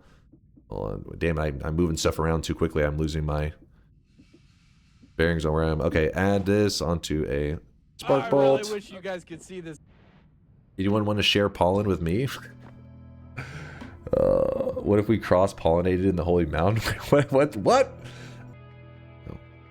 Yeah, point is, you can make modifiers, you can double their value by wrapping into themselves. That can be a little complicated, but whenever you learn how to do it, it can have pretty big results. Because obviously going from doing 8 damage to 660 damage off of 1 modifier is kind of insane. Oh no. Fuck off, please don't do it. I'm trying to eat some fungus here, man. Let me eat my fungus in peace. Does it also apply to Electric Arc? I mean, any modifiers you can double up on them. Though the Electric Arc, I feel like, is one that you don't really benefit too much from casting multiple of them. I mean, maybe you get a little bit more, maybe. but usually 1 is all you need. It's more about the projectiles in the order rather than more of the arcs. At least in my experience. Maybe I got to toy around with it more. Maybe I'd be happier with some of the results that I just haven't seen yet. I'm about to head back to the main world and just start doing our thing and hoping that it all works out. If this next parallel world will be our last, even if we don't get the... So honestly, the electric immunity was the main one I wanted anyways. It was the one that I was the most afraid of. The other ones are just bonus, like, caution. Oh, water's gone, by the way. Water is pea soup. Ugh. Disgusting. Disgusting pea soup. Yeah, that means I won't need to hunt for 10 plus ad manas anymore. Yeah, the ad trigger, ad timers, and they're guaranteed to drop from the Master of Masters. Like, when you kill him, he will always drop the same ad trigger, ad timer. Like, you can guarantee those. And they make those really expensive modifiers so cheap. No, well, free. More love. More love is one of the perks that it's kind of a weird one to talk about, because in some level it's kind of like, if for a noob you're not going to gain from that very much, and then for an experienced player doing a long run it's like really OP. There we go, fire immunity. In fact, I'm kind of too lazy to continue to do the rest. Well, maybe we get an extra life though. We'll just finish it out. Let's just keep looking. Oh, look at this. There is the worms right here and the Tiplicate right there. You could farm infinite health with that little combo and what we have right now. I'm not going to do that, but yes, you could take your health up to, you know, 5 billion, whatever you want to do. Takes a little bit of setup, but I've been yapping enough today. I think most of you guys are bored of the yap. You want to get to the good part, which is our quest, which is what I want to do too. Don't you want a form of instant healing for saving grace to trigger? I would prefer that, but at least we have something. I mean, obviously, if saving grace procs is going to be a little scary, because if we shot this, it would kill us. But we do have ambrosia to try to... Let's just hope that we don't have to rely on it. Let's just hope. Why not copying the piercing for 0 damage to self-hit with the damage? You are right. We could do that, because instead of the double boomerang. I guess I was so afraid of the repulsion that we have going on now. So when we shoot it, we'd have to kind of like... Oh, actually, 1 is more than enough to get through it. I kind of thought that was gonna... The repulsion would resist more, but it doesn't resist like at all. Hold on. It doesn't seem like... Wait, oh, no. It does resist it, but I guess 1... I was thinking it would be... 2 would definitely be necessary. Good call, good call. You may end up saving my ass later on. Get through all the heals, get rid of those. Let me check if it's enough. It could be... Wait, what did I mess up there? Just gotta make sure we don't actually run out of mana. If we don't have enough mana, then whenever it goes to cast it, it doesn't complete the double piercing.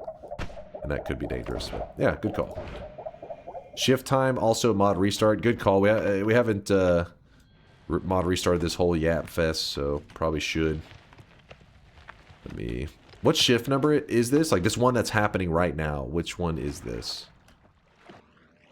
How does double piercing nullify the damage? It normally does 30. So yeah, piercing removes 15. So if you have 2 piercings, it will remove the rest of the damage, leaving none. So one piercing.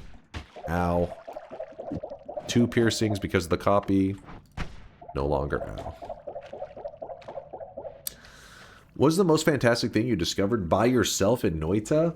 I mean, in the early days, we were all noobs discovering fire. So everything felt like it was like, oh my god, I've discovered a spark bolt. And people were like, that's the starting spell. You discovered nothing. I don't know. I mean, I have to think back to the early days. What was some stuff that we kind of just fumbled across and we're like, this is awesome. I mean, we're always, you know me, I'm always theory crafting with chat. So it was more like we were always just combining ideas. I don't know of anything that I'm like, nobody gave any information and I blindly stumbled across this. Can't really say that ever happens. But there's still stuff to be discovered in Noita to this day. There remains stuff. Here's a quick restart for stability. No, chainsaw wrapping was something that... Chainsaw wrapping's a weird one. Because whenever we toyed around with chainsaws, I can remember people giving advice and being like, wait, have you seen what happens when you put a chainsaw? So we kind of thought it was like this. Well, I wish you guys could. We kind of thought it was where you put like a chainsaw at one side and a chainsaw at the end, and then some kind of modifier, some kind of projectile in between it, and then try to just cast them all. Pretty much thought this was the way to utilize it. It wasn't until later that we learned that, you know, it was like really just the last one that mattered, and then even then you could put it at the beginning and then wrap to it. So there was like moments that maybe I was like, hey, if I move this here, this has this, and you think, but in reality it wasn't like, that isn't necessarily the optimal way to use it. So it's, I have no idea where it became solidified and when the wrap at this point do this. I have no idea. The cauldron and the eyes remain. The cauldron may not have anything else because the cauldron may have already played its role, because it did do something in Noita. It did give us a verification that the hidden message that said, those who seek the truth instead find its profound absence. That hidden message in the game, the cauldron proves its validity, I guess. That proves that that is the hidden message. And then the eyes have never done anything, so that's why it's probably more proper to say that the eyes are the only one that, even then you can't even say it's guaranteed unfinished. There could be nothing to the eyes, so to say that it's guaranteed unfinished is also not necessarily 100%, but it's more likely to be 100% than the other one, I guess. Yo, Dunk, how's it going? It's been a long time. I hope you're doing well. Good to see you, Meridia. How are you doing? I'm doing good. We're just, you know, me doing my usual sweaty Noita thing. In fact, let me go back to the main world. We're about to be finishing out a quest right now. We have done... Let me check real quick. Also, thank you for the Prime. Who was that? Diet Dr. Kelp? Diet Dr. Kelp, thanks for the Prime. I appreciate you. Then we're going to go back up. What's crazy is I left a spell here forever ago, and it's actually going to come in handy right now. Alright, the freeze should be right here. That's what we needed. We're going to put the freeze on our black hole wand here so that we can shoot it through lava and not die. There's no way already, right, Buff Burn? No way. Doing awesome. I just did a speedrun in a marathon yesterday and got a world record. What? What? Hold on. Give us more details. Give us more details, Brady. I want to hear about this. Give me the deets. Bottom right should be our orb room, which we will grab now. I should be doing the essences and the orbs at the same time, but it's kind of fun to just break it into two separate groups, I guess. So we're finishing out all the orbs. Oh shit, lava has turned into blood. Well, I put the freeze on there for nothing. That is helpful. Shift time, alright. Shifting a clock.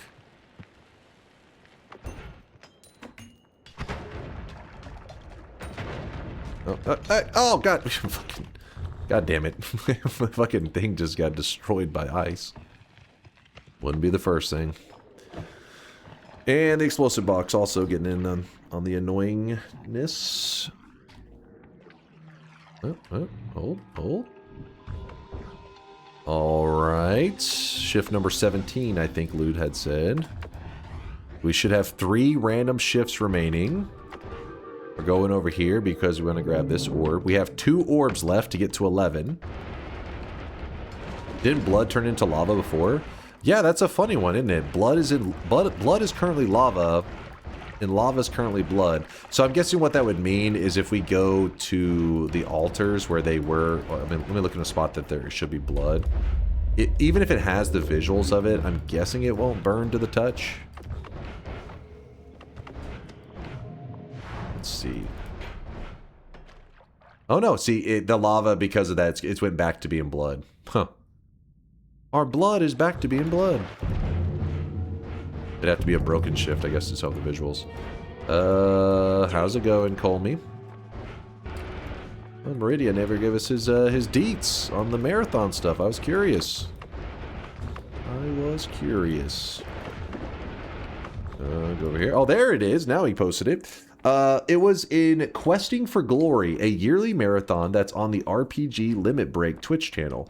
The game I ran was Shrine's Legacy, a co-op ARPG similar to the Secret of Mana / Illusion of, is that Gaia games. We had a bug that happened in the final boss that stopped his animation completely, making the final boss essentially trivial.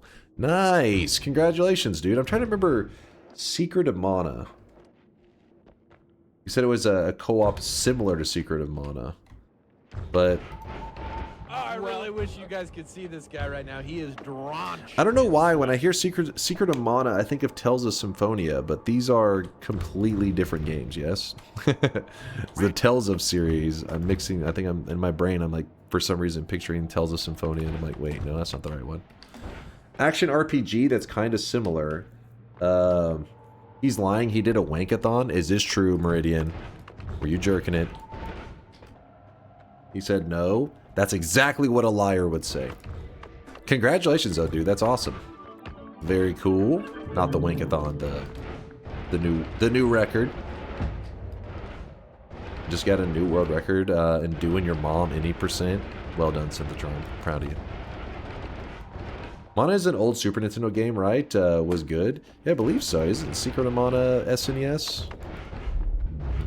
In fact, I believe it's one of those that's like kind of expensive for collectors.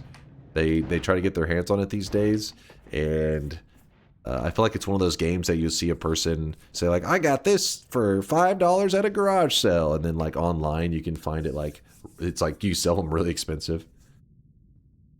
But yeah, I actually never played through Secret of Mana. I feel like I always hear about it. It's one of those really popular games, but I never played it myself. I missed out. And we can take this one here. Takes us to the lake. Then we run on over to the Frozen Vault. Frozen Vault should be our last missing orb. It's a must play for SNES owners. We were actually talking about this the other day. I feel like most of my time on the Super Nintendo was me playing with the that little cartridge that converts Game Boy games to play on the Super Nintendo, and I would just play Pokemon Red and Pokemon Silver were the ones that I had. And me and my brother would battle each other and stuff all the time. But I like to play it on the Super Nintendo was my go-to. All right, here's the clip of it. Let me see. Let's see what we got here. I thought we got him. We just... Okay. Oh, I think that was a DOT tick. Yeah. That got him.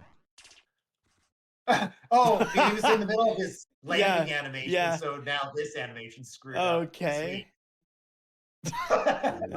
Okay. Now, here we go. This game's called Shrine's Legacy. Okay. And then we do attack potion. Oh, yeah. Yep, I'm ready. Wait, is the timer here your guys' goal timer, Meridia? How the did you guys just like stomp it?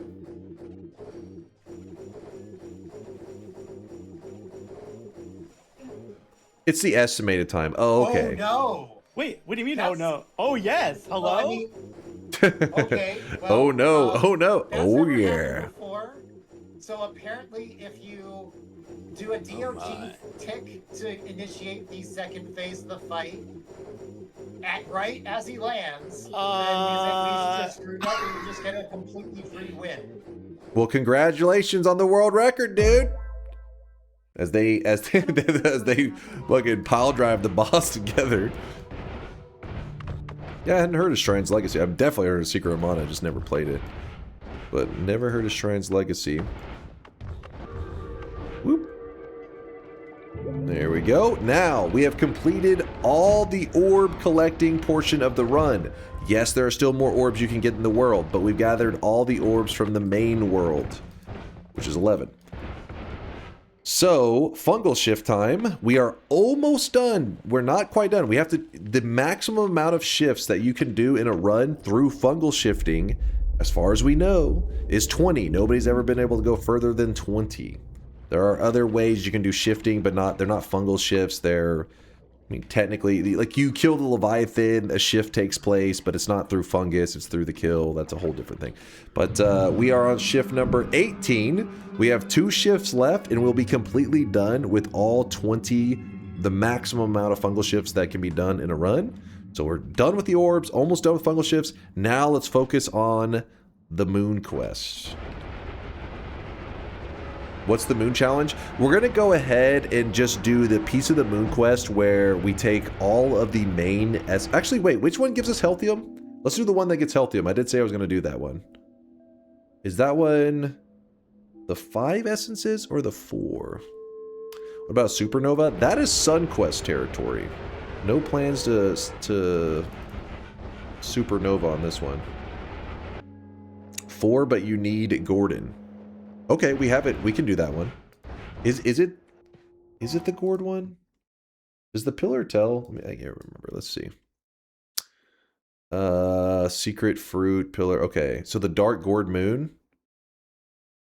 So that, are we sure? It doesn't matter. Worst case, if we're wrong, it's not a big deal. Okay, we'll do not the dark Gourd Moon. Why am I looking at that one? The Gourd Moon. We're gonna turn the Kolmi into a gourd version of Kolmi. It just reskins them. And then we're going to take all the main essences to the moon. And this is a guaranteed way to get Healthium, which is normally a super rare material in the game that sometimes I will go several months without running into it. But this way, you don't have to pray for good RNG. You can just make it happen in your run. But then again, if you're able to pull this off, usually you don't need the Healthium anymore because you're usually super powerful. That's why you don't see it more often. Yeah, I'm glad you had a good time with a good speedrunning experience there, Meridia. Very cool. So this is something that's always sitting here. It's the Moon Radar. The reason I like to grab it is it does help you line up your direction, which we're gonna need. Actually, we may need to grab a little bit extra gold. We still have some left up here. I think I left a... Oh shit, we didn't leave very much, did we? Retro. Still not where I want to go. Okay, there's our pea soup pond. I'm gonna go directly up.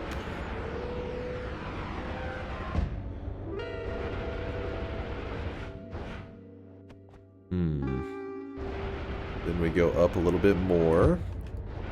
We hit heaven. Oh, there we go. What we're looking for right now are... Oh shit, we need that Omega Black Hole. I know where one's at. We left it down in that one, our eye room today, didn't we? Oh well. We'll see if we can find a replacement. Worst case, we go back to that area. Oh shit. I have no idea what's happening. I've still never gone to another world in this game. Oh shit. Well, we're doing a quest, a piece of a quest called the Moon Quest. And I'm just looking for some spells to help us with the quest. The game isn't being very nice to me though. Ooh, that's a polymorphing guy. Jesus, stay away from him.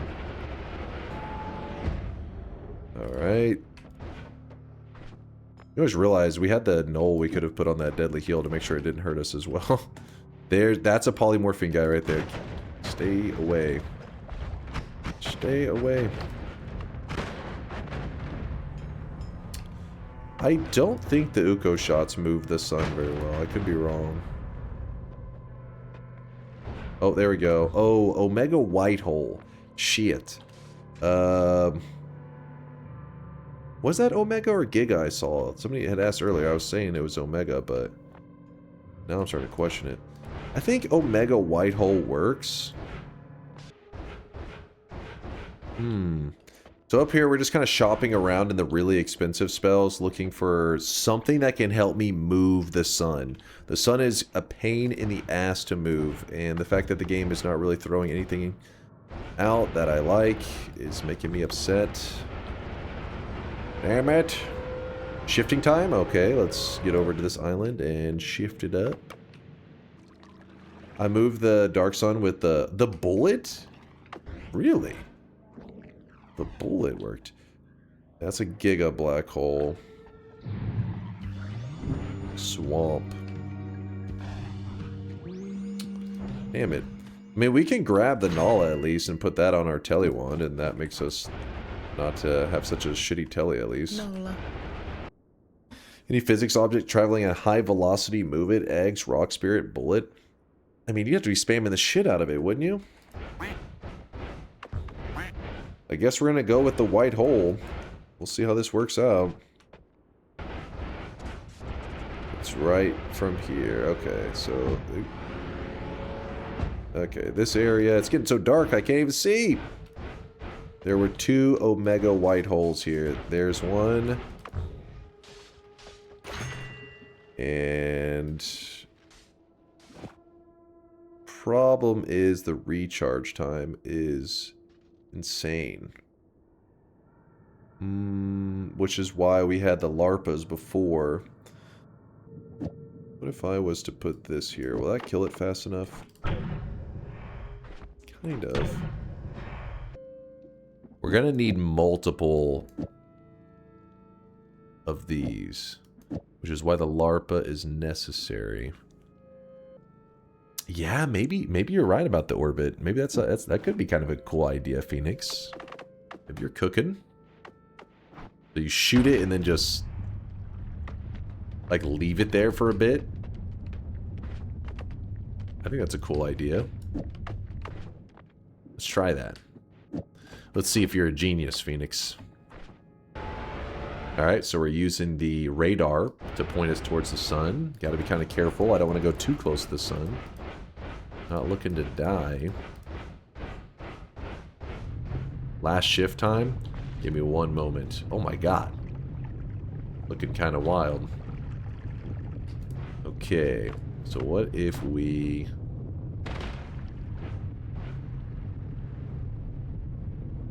So the problem is, apparently the sun says, fuck that orbit. Oh, shit. Maybe? Oh, shit. Oh, crap. That was kind of scary. It was like a horror movie. Came after me. Try this again. It seemed like for a moment, though, it was kind of working. It was like, oh, shit. This may work. Wait, what? Did it work? Oh. Wait, where's the sun?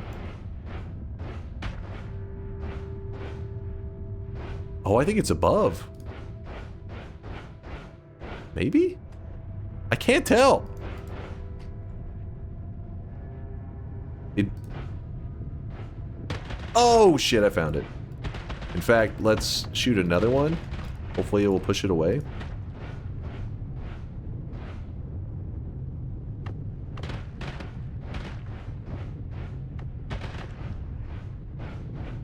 I'll get rid of all of them in a second. I'm just trying to make sure that the sun is nowhere close. Don't trust it.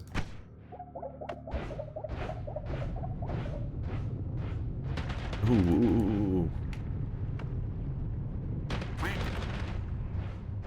Okay.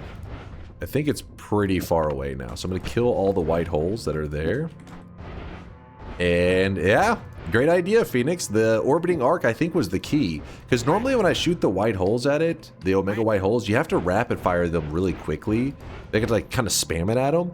But I guess that orbiting arc was holding it in place just enough that it like... Because that one was going like haywire, it was just jumping all over the place. And eventually, I guess it just threw the sun out of it. For the record, Dunk, Shortman was the person to suggest, but I'll take the credit. Okay, okay. So, you know, Shortman, shame on you for trying to steal Phoenix's great idea that he had on his own. You disgust me, Shortman. You filthy animal. There you go. Did I help you out, Phoenix? Are we good? Shortman respond. That is about what I expected in response from that. Ah, yeah. I told you he was a filthy animal. I told you. Alright, so now we can go prepare. Now remember, we're wanting to farm some healthium from this, hopefully. Oh my goodness. Let's get away from there. What happens now? Now we do the moon, that's the moon quest. So normally with the moon quest, there's just that moon sitting there. There's not this deadly sun. And to give you an idea of how deadly that sun is, it would instantly kill me. Well, it would kill me, but then saving grace would save me, then it'd kill me again. Basically, you can have 1 billion health. No perks, but if you have 1 billion health, you walk into that sun, you will die in like 1 frame. You will instantly die. So that's why I was very cautious with that, with the sun. It's very scary. So we had to move the sun out of the way And then now we can do the moon quest. The sun was created from us doing a sun quest in our past. If you're watching a random person and you don't know if they've done a sun quest or not, one of the easiest ways to tell, it's not 100%, but it's usually should be how it is. If you look on top of the player's head, you should see, get this stain off of me, damn it. There you go, I can see a little, well, hold on. Ambrosia, get this crap off of me. The slime is permanent. There you go. On top of the player's head, you see a gold crown sitting there. That cosmetic, it adds that cosmetic to your character whenever you've done your sun quest, at least a certain part of the sun quest. And that means usually the player will have a sun up on the moon. Not the crown. I mean, don't look at the halo. The halo is something else. That's from the good perks that I've grabbed today. I got a halo. But the crown that's sitting up there is permanent. It's there in every single run you do once you've done the sun quest. So we moved the sun from our sun quest so that we can do the moon quest. Yes, we've done the moon quest before. We're just repeating an old quest just for the fun of it. Oh my god. Oops, that's the wrong thing.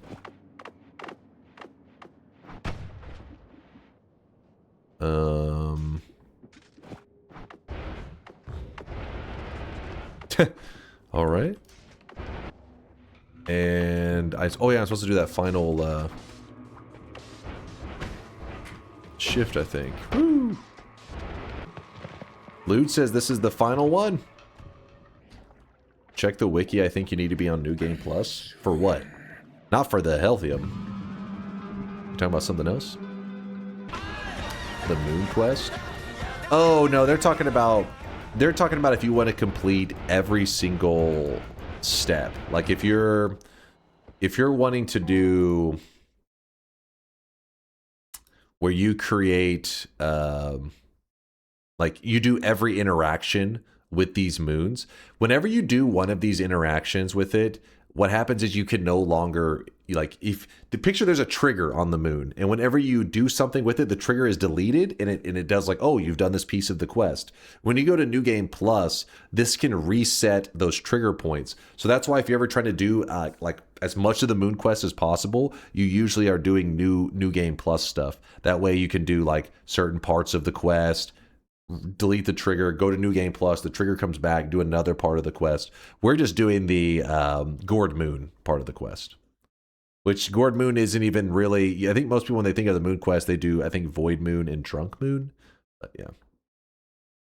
No, you're all good, Shmi. No, it's a good point, Shmi, because somebody may be watching along and think, oh, I don't need to go to New Game Plus because I watched Dunk do the Moon Quest and he didn't do it. But it's like, yeah, I'm only doing a piece of it rather than like in its entirety, which there is and you need to go to New Game Plus because there's also these as well, the Dark Gourd Moon and the Blood Moon. You also need to refresh that one too. So what you would do is you would do the Moon and then you do the Dark Moon, then you would go to New Game Plus, and then you could do those interactions as well. So it's like being efficient, because usually once you've done a God run, you don't want to do a whole build up to a God run, do one little step, and be like, I did it, complete the run.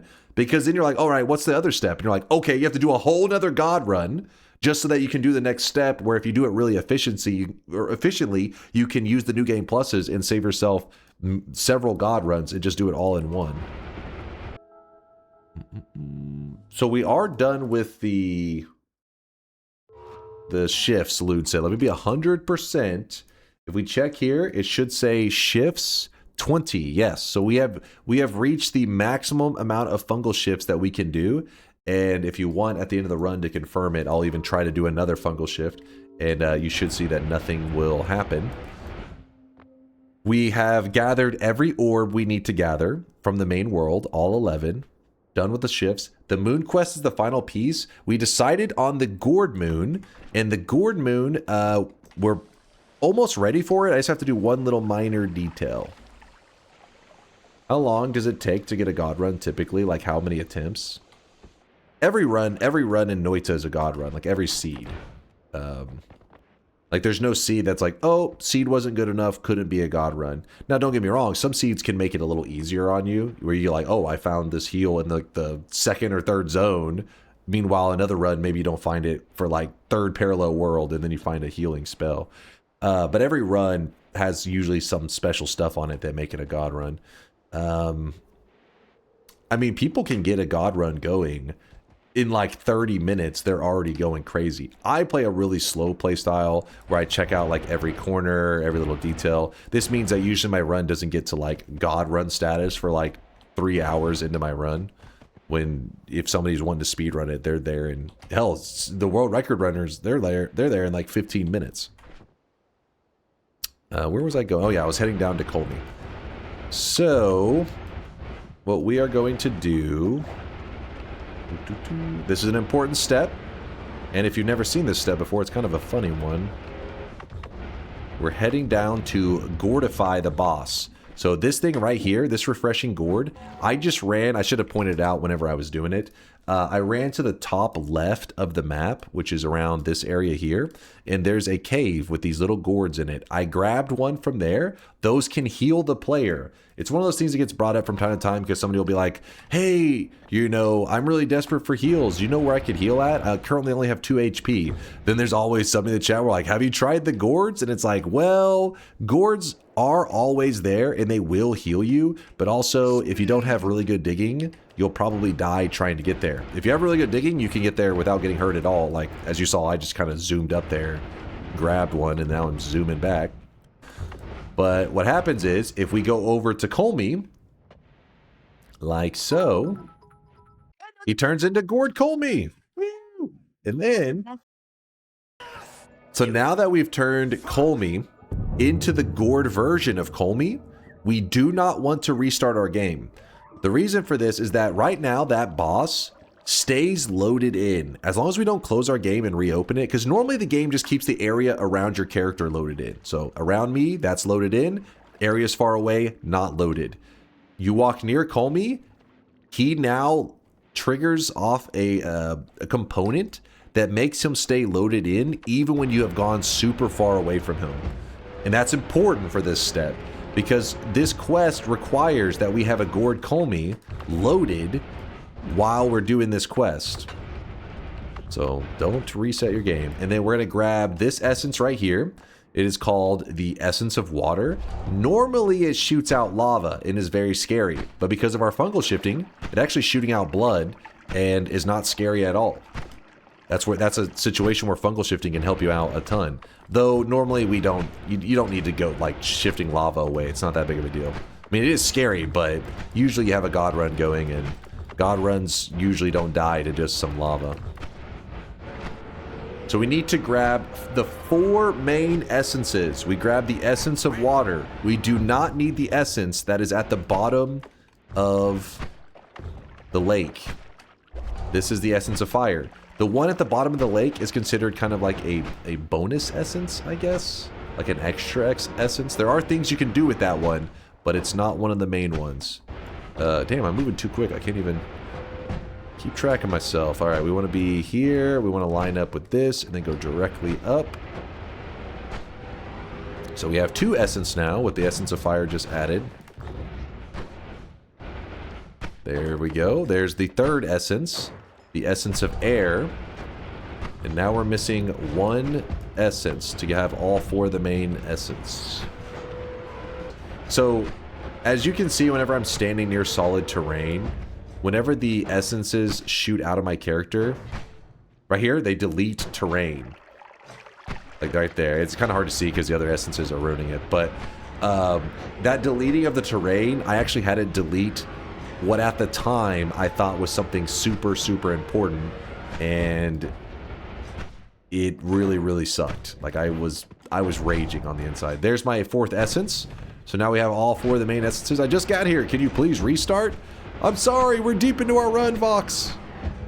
We are about, we've been on this run for about, I don't know, 5 hours or so. Somewhere around there. So now that we have all the main essence, enter the center of the dark moon with all 4 normal essences and the gourdified final boss with you. It says with you, but as long as he's loaded in, we'll be good to go. Back to your corner. Wait, hold on, let's see. Spin. Okay. Oh my god, I need that. Oh! My God, I need that. Okay. Oh see, watch my this. God, I need that. Oh! I almost just closed out the game when that happened. I was like so pissed. But luckily, we actually lucked into getting another one soon afterwards. And we have now discovered later on that it is possible to kill the Forgotten without that eye. I remember the Beheast, man. Did you fucking see that happen just then? I don't want to relive this trauma. That's enough trauma for me. Luck? I told you there was one in the fungal? Okay, I got lucky that you told me there was one in the fungal, alright? Embers, you shut your mouth. Now remember, the Gourd boss is loaded. So the games, it says have it with you. The reason it says it in that way is because only things that are supposed to be near you stay loaded in. If you know how to manipulate things, the game thinks that the Kolmi is with you, essentially. And I also want to have my empty flask ready to go. We're following the radar, following the radar.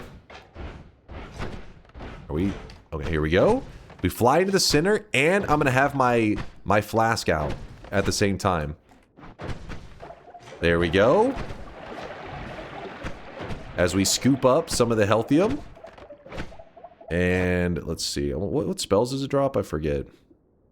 Oh, all the touch of spells. I honestly forgot for a moment there. The touch of spells are all the ones that can you can like insta kill certain bosses and stuff. It's I think it's maybe missing like one of the touch of spells, but it's almost all of them. Oh, these right here. Yeah, there we go. Touch of smoke, touch of blood, touch of... I don't know if touch of grass and touch of gold are in it. I don't think they are. It this touch of gold is, not the touch of gold question mark. So touch of gold, water, oil, spirits, blood, and smoke. So it should be 6 of them. Let me see if that's right. 1, 2, 3, 4, 5, 6. Yeah, okay, it is correct. Why does it keep exploding? Because I have I have these 4 main essences. Essence of water shoots lava out of you, but because of a fungal shift, lava is blood. Essence of fire shoots fire out of you. Essence of air shoots bursts of air. And then essence of earth shoots these other explosions. So we have all of them at once. Now, the essences are very annoying. So once we're done doing that moon quest part right there, we want to head back down to the surface and get these essences off of you. The earlier you grab these essences, the more that problems they can cause you. Like they'll constantly ignite you on fire, but I have fire immunity, so I don't have to worry about that. They actually can even try to hurt you when you're standing on a solid surface. Watch when I sit still, like this. Okay, well, you see the word blocked pop up? That's because the explosion is trying to hit me with some explosion damage, but I'm explosion immune. So be careful when you grab these essences. You really need to be prepped for them. Otherwise, they will slowly chip away at your health and can get you killed. Where am I? Okay, we'll go over here. If you activate a runestone of essences, does it transform the essences into runestone projectile? Yes, I think just about everything out of it turns into it. There may be certain elements that don't get transformed, but I think most of it does. And there you go. Every essence will give you a stone. So here we have the water stone, which water right now is actually, because of the fungal shifts, is actually slime. So this water stone, let me show you. Wash it off. I'm trying to wash it off. Wait. Okay, apparently blood transformed is also slime. Has a slime effect at least, so that's not going to help us. Let's do this. Man, I'm really struggling to wash off this. Oh shit, I poured healthium. No, not my healthium.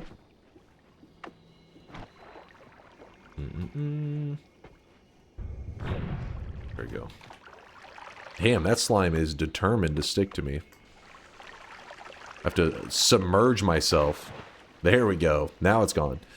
So when you have a water stone and you do fungal shifting and water turns into something else, that means that whenever you bring out the water stone, it will always hit you with that new material. So if water was shifted into ambrosia and you held the stone, it would ambrosia you immediately. In this case, we bring it out. Look here. We currently even have ambrosia on our character, right? Watch when we bring out the water stone. washes off everything. Boom, instantly we're hit with slimy. Even whenever you're jumping into stuff and you're submerging yourself, when you bring out that water stone, it's like trying to fight the stain of the thing you're standing in. So the moment that you get out of standing in it, it's just going to immediately just cover you in whatever that thing is. So a really good run that I've kind of held off doing, but I would like to do water into ambrosia and then maybe doing some kind of crazy Sunquest stuff without perks could be something. I don't know. We've done Sunquest without perks, but maybe something that's a more deadly part where you need to be holding on to an ambrosia stone to try to survive. I mean, there's probably moments that it can still get you killed, but it could lead for some fun stuff, fun challenges. Supernova, no perks. Yeah, that could be, whew. Water to Healthium. Yeah, if you did water to Healthium, you hold the water stone, immediately it would start healing you. It would be as long as you're holding the stone, it would always heal you permanently. Pretty crazy, I know. Oh, one more thing I want to point out about the Healthium. So Healthium is one of those materials that it's like when you come in contact with it, it like deletes it, and in return it heals you. But if you ever if you're ever trying to like run around in the Healthium, it kind of, you end up deleting a ton of Healthium. The better way to use it is by having a little bit in a flask. And in fact, let me see if I can get rid of this damn slime stain on me. The better way to use it is you have a little bit in a flask, and when you pour it out, damn, I gotta get rid of this water stone. It's actually the slime stone's screwing me right now. Anytime you pour it out, you just do a little jump at the same time, and this will actually, instead of deleting the Healthium, it actually gives you a Healthium stain, and this will permanently heal you until you move. If I can, oh, okay, well, come on, get the stamp. Maybe I just don't have any ambrosia stain on me. It's like fighting it. I don't want to waste all my ambrosia. I don't want to waste it. Let's see if I can do it without jumping. Because my levitation, I think, is too high. Oh, there's a little baby jump. There we go. Yeah, so that's the optimal way to use Healthium. Don't drink it. Don't run into it on the ground. Instead, pour a little bit from a flask and jump into it, and it will heal you. This is also the guaranteed, the only guaranteed way to get Healthium is doing that Moon Quest thing. You can guarantee, it's always there. You can scoop it up in a flask, and then if you ever want to do any manipulating of fungal shifts, well, there you go. One of the best materials in the game. In a flask, you can fungal shift it, and if you're running low like I am, just use Siamamicium, and you can restore the Healthium back to 100%, no problem. You can just have infinite of any liquid. But that's enough yapping for today. Been yapping all day. We did the Moon Quest, we did the 11 orbs, we did the 20 fungal shifts. Now, to beat Kolmi's ass. And our build is pretty much set up already in such a way that we don't need to... You could optimize to try to just like one-shot him as quickly as possible. But I am too lazy for that. We do need to be careful, though. He is going to shoot polymorphine shots. Chaotic poly shots, actually. Got to be careful of those. Oh, we did shoot some poly shots. Keep them away. No. No. Stay away. Not going out like that.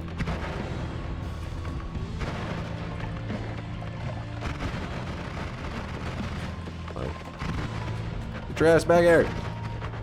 Don't run away from your feelings. We're struggling with mana as the main reason, because we're using a really expensive build. Realistically, the smart move would have been to take off like the explosive and stuff there. We just need the crit to heavy shot damage, and that was more than enough. Woo! And if I remember correctly, trying to lock in the wind from here, it does... Oh, wait, no, Oh yeah, it's the gold ending, but it doesn't kill you if you have 11 orbs. So whenever you press E here, you don't even have to move, and I don't believe it tries to kill you. Because what's supposed to happen is the normal spot you lock it in is actually on the surface. Can we get a few tries of Yoke TI after you lock it in? No, I gotta actually have something I have to do. I have something I have to do after this. So I have to hurry it up. I just realized it's 8:30 a.m. I am... running behind. Oh, God. Oh. Haven't unloaded my balls in 2 months. Shut up. There it is. And since we have 11 orbs, we actually get the gold ending, not the toxic gold ending, which lets us get infinite gold. And then just for the hell of it, even though I'm running late, I mean, the best way to die really quickly is down here. I fear the moist mob. No, Celerity, no! Leave! Run away! You see nothing! I'm running late for something. I'm sorry, Celerity. We were just locking. Unlucky. Unlucky. Celerity, I appreciate the love. I hope you had a fantastic Thursday night / Friday morning. We were just finishing up our 11 orb, 20 fungal shift sun quest. Or no, not even moon quest. Piece of the moon quest. And the world was gold. I was telling Chad I actually was running late to something, and I was like, I gotta hurry things along. TI for the... I can't. I would love to play some Twitch integration for Celerity's community. Celerity, know that I appreciate the love, man. I appreciate you sending us support, my dude. You're just afraid that your weeb stash will be discovered? All right, hold up. By weeb stash, you're talking about what's happening to my face or what chat claims is hidden in my closet? I can't tell, but I'm insulted either way. Also, Celerity, you were one of the ones that was bringing up I need to watch Jujutsu Kaisen, and I've been putting it off forever. I kept saying I was waiting for more episodes, but after the last time you mentioned it, I was like, I probably should start now. So I've started to dive a little bit into the Jujutsu Kaisen realm, so I can make you proud. But let's wrap it up. Let's farm lock in the win. First, get the heal. There we go. And look at my health bar. It's just, woo. GG, baby. Weren't you too late? Yes, I hope too late. I know. I was having to wrap it up. But yeah, I thought Celerity, I might make you proud by checking out some Jujutsu Kaisen. I mean, I watched it a little bit back when it first came out, but whenever I found out that it was like, gonna be like 3 years before the next season, I was like, but now apparently season 3 or whatever season they're on is currently airing, so maybe it's a good time to start checking it out. All right, there it is. Boom, win number 2,660. The win farm continues. You didn't watch it until now. I'm not mad. I am disappointed. No, I know I heard it's amazing. And I watched the first couple episodes and I remember liking it, but then somebody was like, yeah, season blah, blah, blah. I think maybe only one season existed back then that will come out in like 2.5 or 3 years. And I was like, what? And I hate waiting for shows. Like right now, I'm waiting for the newest season of Severance, and I'm angry. I mean, I like the show, but I hate the wait, man. And I'm the same with like binge watching shows. I like to I load a show up on my days off, and I watch the entire thing. That's my strategy. I don't want to watch one episode a week. Like, what is this crap? That's crazy. And you know what? I know the perfect place to send you guys. Some of you guys are from Celerity's stream. Some of you guys have been torturing me today with your weeb sounds. So I'm going to send you over somewhere where there is going to be... how do I describe it? Your eyeballs and your senses will be attacked immediately. If you are vulnerable, if you have epilepsy, please do not stay in this raid. I'm actually being serious. I don't like, some of his effects can get pretty insane, so it may make your eyes bleed, but we love him. Zytio is one of the best out there. He's one of the goats. We love us some Zytio, so we're gonna send some love over to him. All right, let's lock in the win. I won. There's the lock in of the win. I'm going to queue up the raid, and I'm queuing up the raid while I'm reading the streaks, I think is the best way to do this. Maybe. Possibly. Holy... What the...